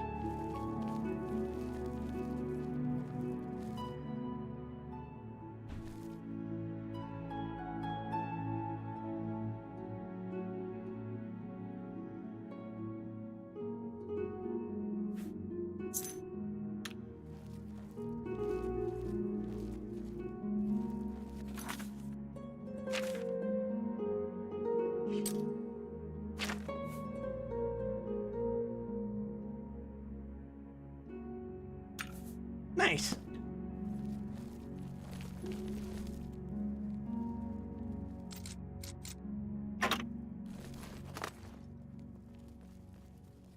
I have everything. May I interest you in some of my fine wares? I would like to cure my fucking ass rot. Hold on. Go ahead. That's a bit excessive, don't you think? Sure, that's cute. Yes, yes, whatever you say. You're full of it. Don't make me laugh. Good one. I accept. I have no choice. That's a bit excessive, don't you think? You're a big fat liar. Good one. I accept. Was that supposed to be a compliment? Don't make me laugh. Not bad. Whatever you... I doubt you really mean that. You're a big fat... Was that supposed to be a compliment? That's pretty good. I accept. I have no choice. Sure, that's cute. I accept. Don't. You're full of it. That works for me. That guy is going to run me out of business soon. His prices are so low. I don't know how he does it. I think he's up to something. Ooh, that sounds like a quest to investigate. You should head over to Jensine's Good as New merchandise. She heads up a committee that is trying to investigate him. Quest added. Unfriendly competition. Ooh, I could do side quests. Who the hell's Martin again? Talk to Jensine. She can help you better than I can. Irene Metric moves with such grace. I wonder what it is she does. Also try my friend, Ajir Gioric, the main ingredient here in the district. Can I interest you in some of my wares?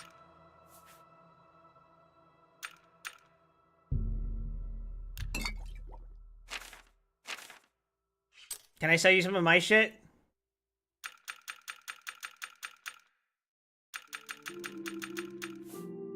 Thank you for your patronage.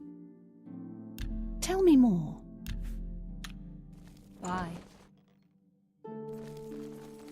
Anyway, I stole his house key, which means I can just break into his house whenever I want. You treacherous little filcher. How dare you steal from me?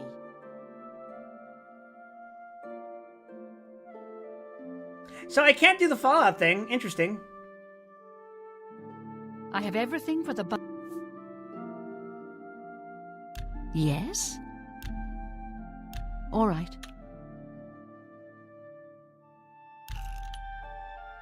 You're pathetic. Yeah, I get it. Yes, yes. That's a bit excessive, don't you think? You're pathetic. I'm not buying that one. Yes, yes, whatever you say. Sure, that I see. Good day.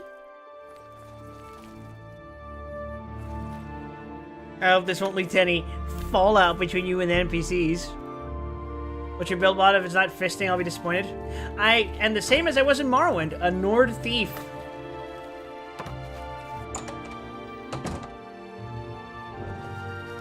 Hail!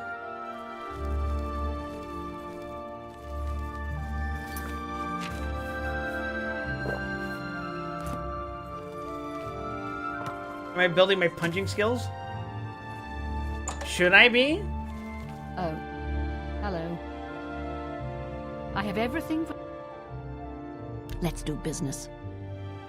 Oh, I literally can't afford another heal. Another cure port. Another cure disease. I gotta go sell my shit.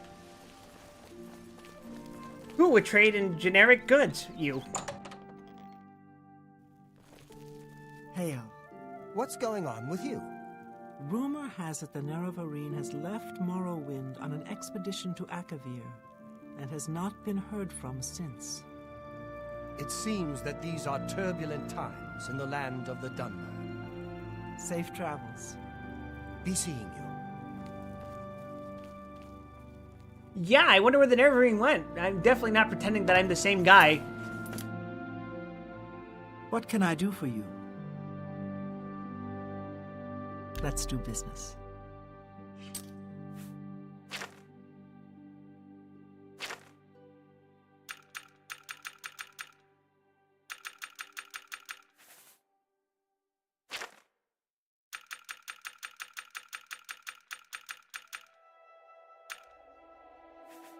Holy shit!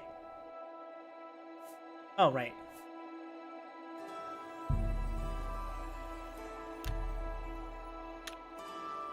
We'll see. Wish I could say that. Don't waste your... I like that. Is that so? Where'd you get that? That's good. Remarkable. Your way... Don't talk such rot. I like that. A lot. Don't waste your... Really? You can't scare me. Oh, that's great. That's really too much. Really? Is that s... Don't talk such rot. Is that so? That's really funny. Don't waste your... Wish I could say that. Don't waste your flattery on me. Remarkable.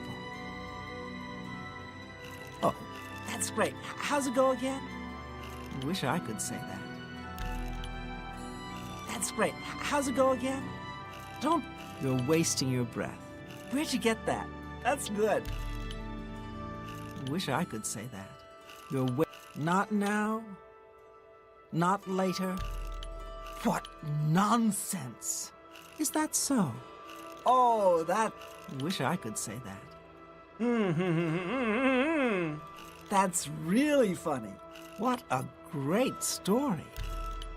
That's just... Don't try to manipulate me. What a great story. What a story, Mark. That's really funny. Don't waste... Oh, please. I like that a lot. Really? Is that so? Don't waste your flattery on me. That's really funny. What? Well, is that so? I gotta lock in chat. Where'd you get that? That's good.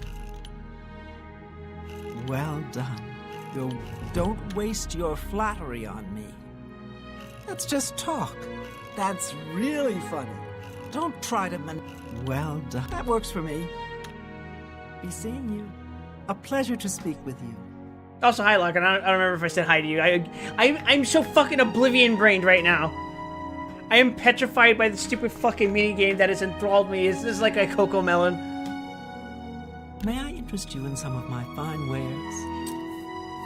May I interest you in some of mine? Yes, perhaps.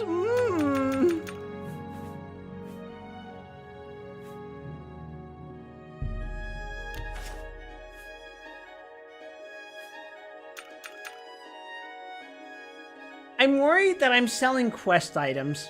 This feels like something that might happen a lot. The Violet Stone seems really valuable, but I don't remember any quest thing popping up.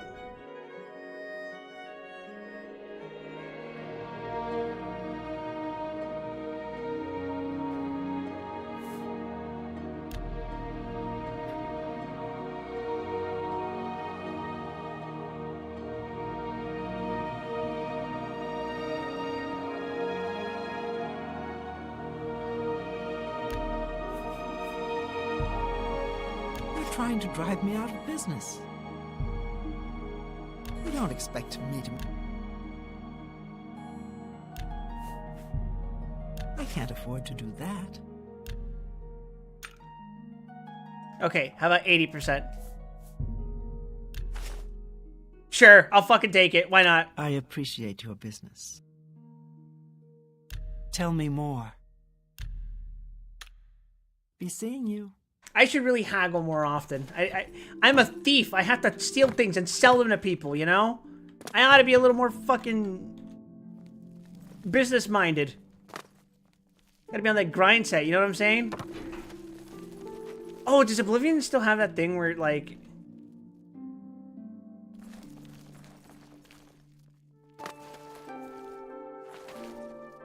if I try to sell them stuff that belongs to them...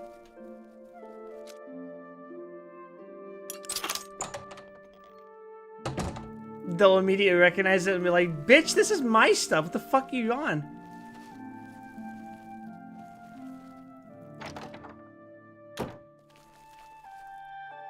There's, not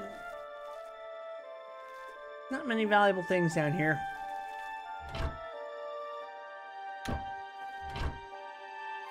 Yoink!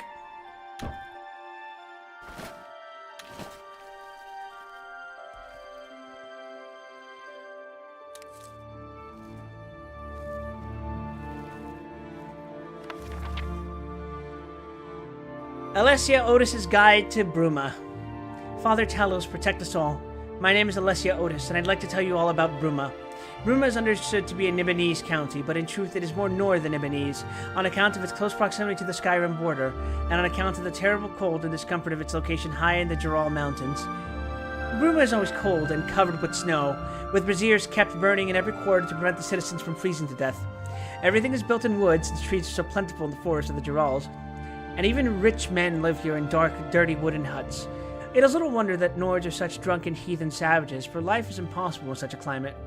And one might be tempted to drink into insensibility or sell one's soul just to find sanctuary from the bitter cold and relentless wind. Castle Bruma is cold and drafty, carelessly decorated and dark with soot from perpetually burning braziers. The smell of smoke and cinders is overpowering. The high ceilings are grand, but impossible to heat, and one is never able to get warm. The ancient layers of soot and filth encrusting the stonework makes it difficult to appreciate the exceptional stone carving. Except in its stonework and grand scale, the castle is like the log huts of the people. Cold, dark, drafty, and dirty. Countess Nerina Carvane is an Ebenian Heartlander, a dutiful chapel-goer, and a respected ruler, though she is a cunning and ruthless negotiator, and has a reputation for sharp-dealing and treachery.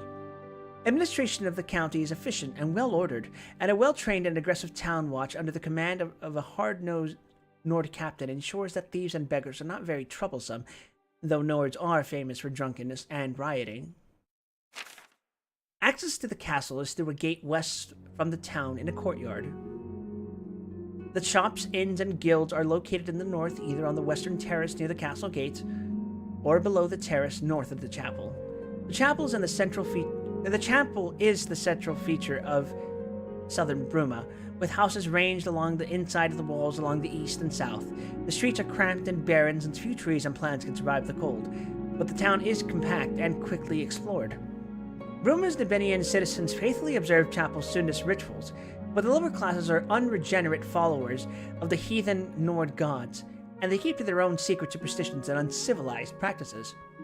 You will not be surprised to find you can purchase good quality weapons and armor here, for Nord smiths are famous for the quality of their wares. But you should not expect to be able to purchase books here, for Nords are ignorant and not fond of reading. The fighters and mages guilds are poor and short-staffed, for no one wants to be posted in such a grey and cold land. But at least the mages guild is kept good and warm, though I shrink from imagining what infernal engines are employed to produce and preserve that heat. May the Nine bless and save you. I'm glad that Elder Scrolls fantasy racism is still a thing.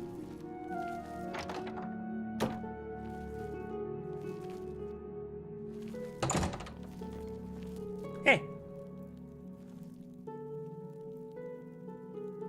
Welcome to the Mystic Emporium. Calendil is here, with all your needs under one roof. Look and buy. Nothing could be easier. No one can experience the city for you. You must go, walk, touch, see, feel, talk to everyone. How's it go again? Hear, feel, think? Jollibee? They say that when you murder someone, the Dark Brotherhood comes to you in your sleep. It's how they recruit new members. Okay. We'll see. What nonsense. That's just stupid. That's amazing. You win this one. I can't argue with that. That's You think that's funny? What nonsense. I salute you. Most impressive. Sorry, I don't get it. I won't Don't try to manipulate me. What nonsense. I won't fight you. My life is drab and rich. What a dumb joke. My life is drab and wretched by comparison. I won't fight you. Not. You think that's funny? You've got a point. My life. Sorry. I don't. Don't talk such rot. You're good. Have a look around. You won't find better prices in all Tamriel. I should summon zombie for 30 seconds on self.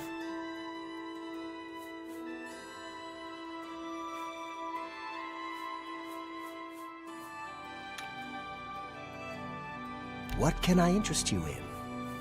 Hands of the Atronak.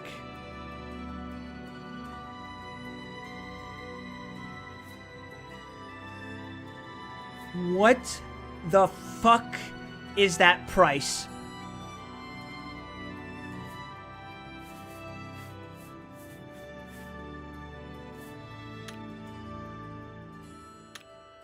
Farewell.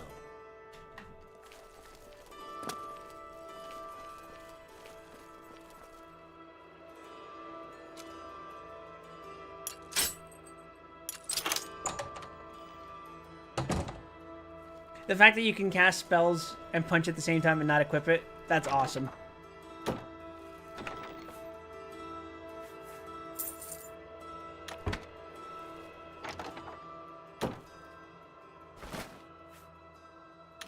Wait.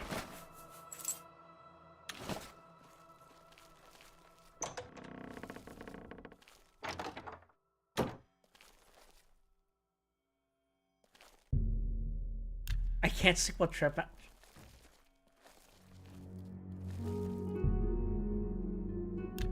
That's ridiculous. You're full of it.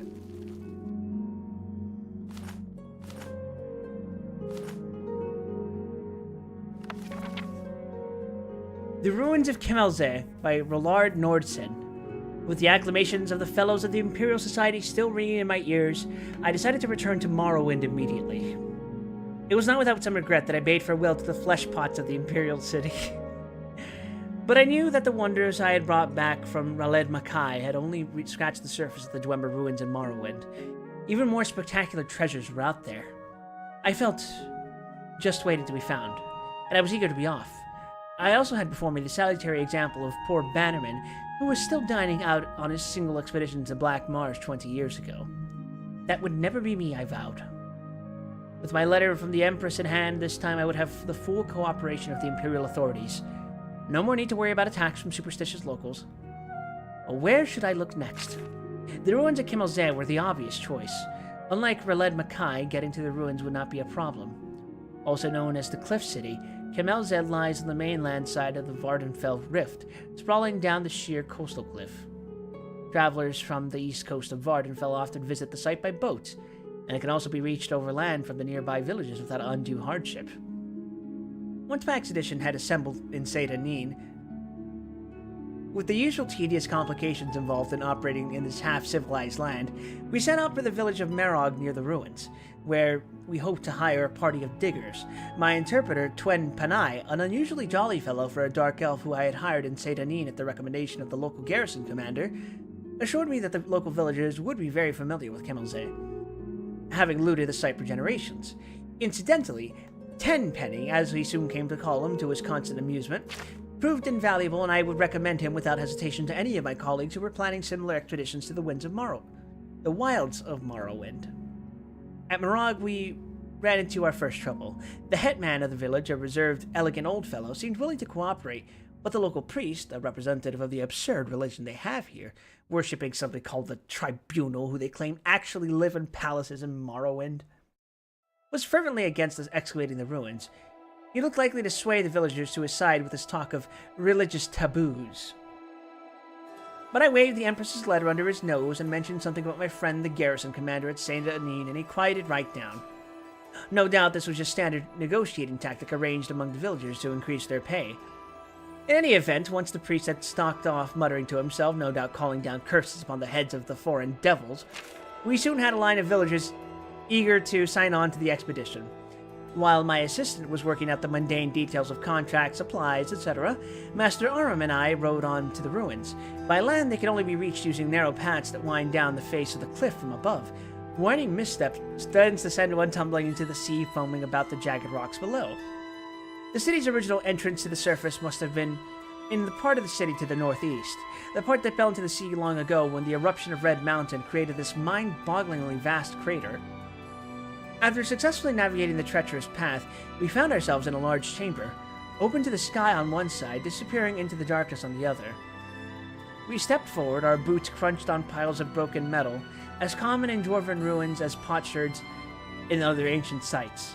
This was obviously where the looters brought their finds from deeper levels, stripping off the valuable outer casings of the dwarven mechanisms and leaving their innards here. Easier than lugging the intact mechanisms back to the top of the cliff. I laughed at myself, thinking of the many warriors unwittingly walking around Tamriel with pieces of dwarven mechanisms on their backs. For that, of course, is what most dwarven armor really is. Just the armored shells of ancient mechanical men. I sobered when I thought of how exceedingly valuable an intact mechanism would be. This place was obviously full of dwarven devices, judging from the litter covering the floor in this vast chamber. Or had been, I reminded myself. Looters had been working over this site for centuries. Just the casing alone would be worth a small fortune, sold as armor. Most dwarven armor is made of mismatched pieces from various devices, hence its reputation for being bulky and unwieldy. But a matched set from an intact mechanism is worth more than its weight in gold. For the pieces all fit together smoothly, and the wearer hardly notices the bulk. Of course, I had no intention of destroying my finds for armor, no matter how valuable. I would bring it back to the Society for Scientific Study. I imagined the astonished cries of my colleagues as I unveiled it at my next lecture, and smiled again. I picked up a discarded gear from the piles at my feet. It still gleamed brightly, as if new made, the dwarven alloys resisting the corrosion of the time. I wondered what secrets remained hidden in the maze of chambers that lay before me, defying the efforts of looters, waiting to gleam again in the light they had not seen in long eons. Waiting for me. It remained only to find them. With an impatient gesture to Master Aram to follow, I strode forward into the gloom. Master Aram, Tenpenny, and I spent several days exploring the ruins, while my assistant set up camp at the top of the cliff and hauled supplies and equipment from the village. I was looking for a promising area to begin excavation, a blocked passage or corridor untouched by looters that... Okay. Alright. The game crashed while I was reading a book.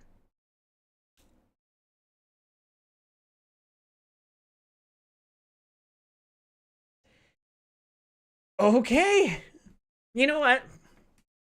I was going to end the stream after I finished reading those books anyway. Now that it's crashed, I'm just like, probably a good place to stop. Although, this has thankfully been a good stress test for me. I have been reassured that my CPU will not go past 81 degrees while doing all of this.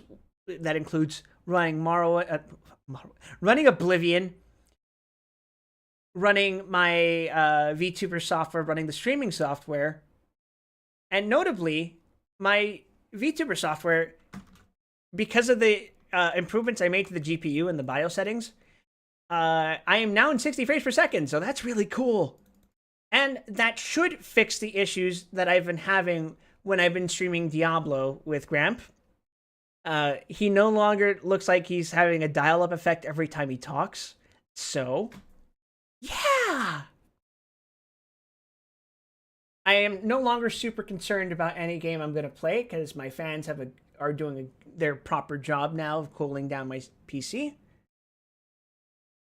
So, the real test will probably be tomorrow's stream, where I will be playing Zenless Zone Zero on as close to max settings as I can. That game is an unoptimized piece of trash that I still enjoy playing, but we can shit talk MiHoYo tomorrow while we're playing it. While there's not a VTuber, he actually reads.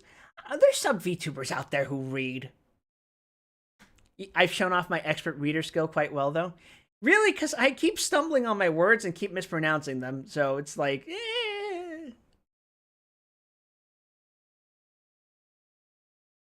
I'm really looking forward to finishing Crime and Punishment next week.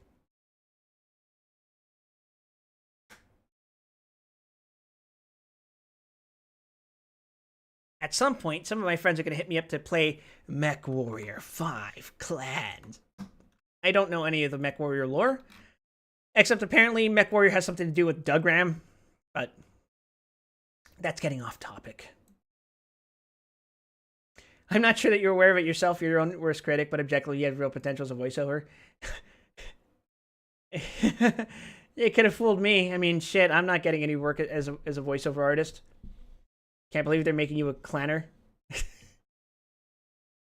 Listen, man, I don't pay attention to lore. I just get gifted stuff and I go, okay, I guess I'm doing this now.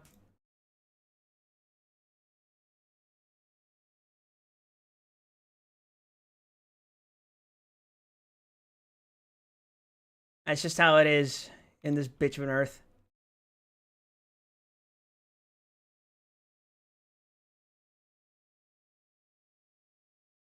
A VTuber is a voice actor by proxy, and you do fairly well so far.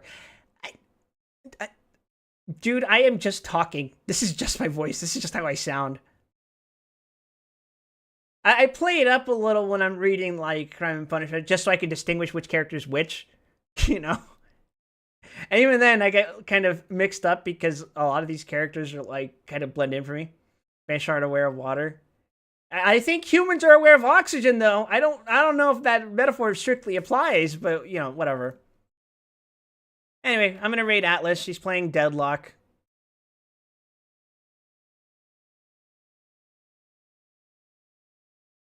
If you feel like saying hi to her, you know, say this. Hello, Paper Woman.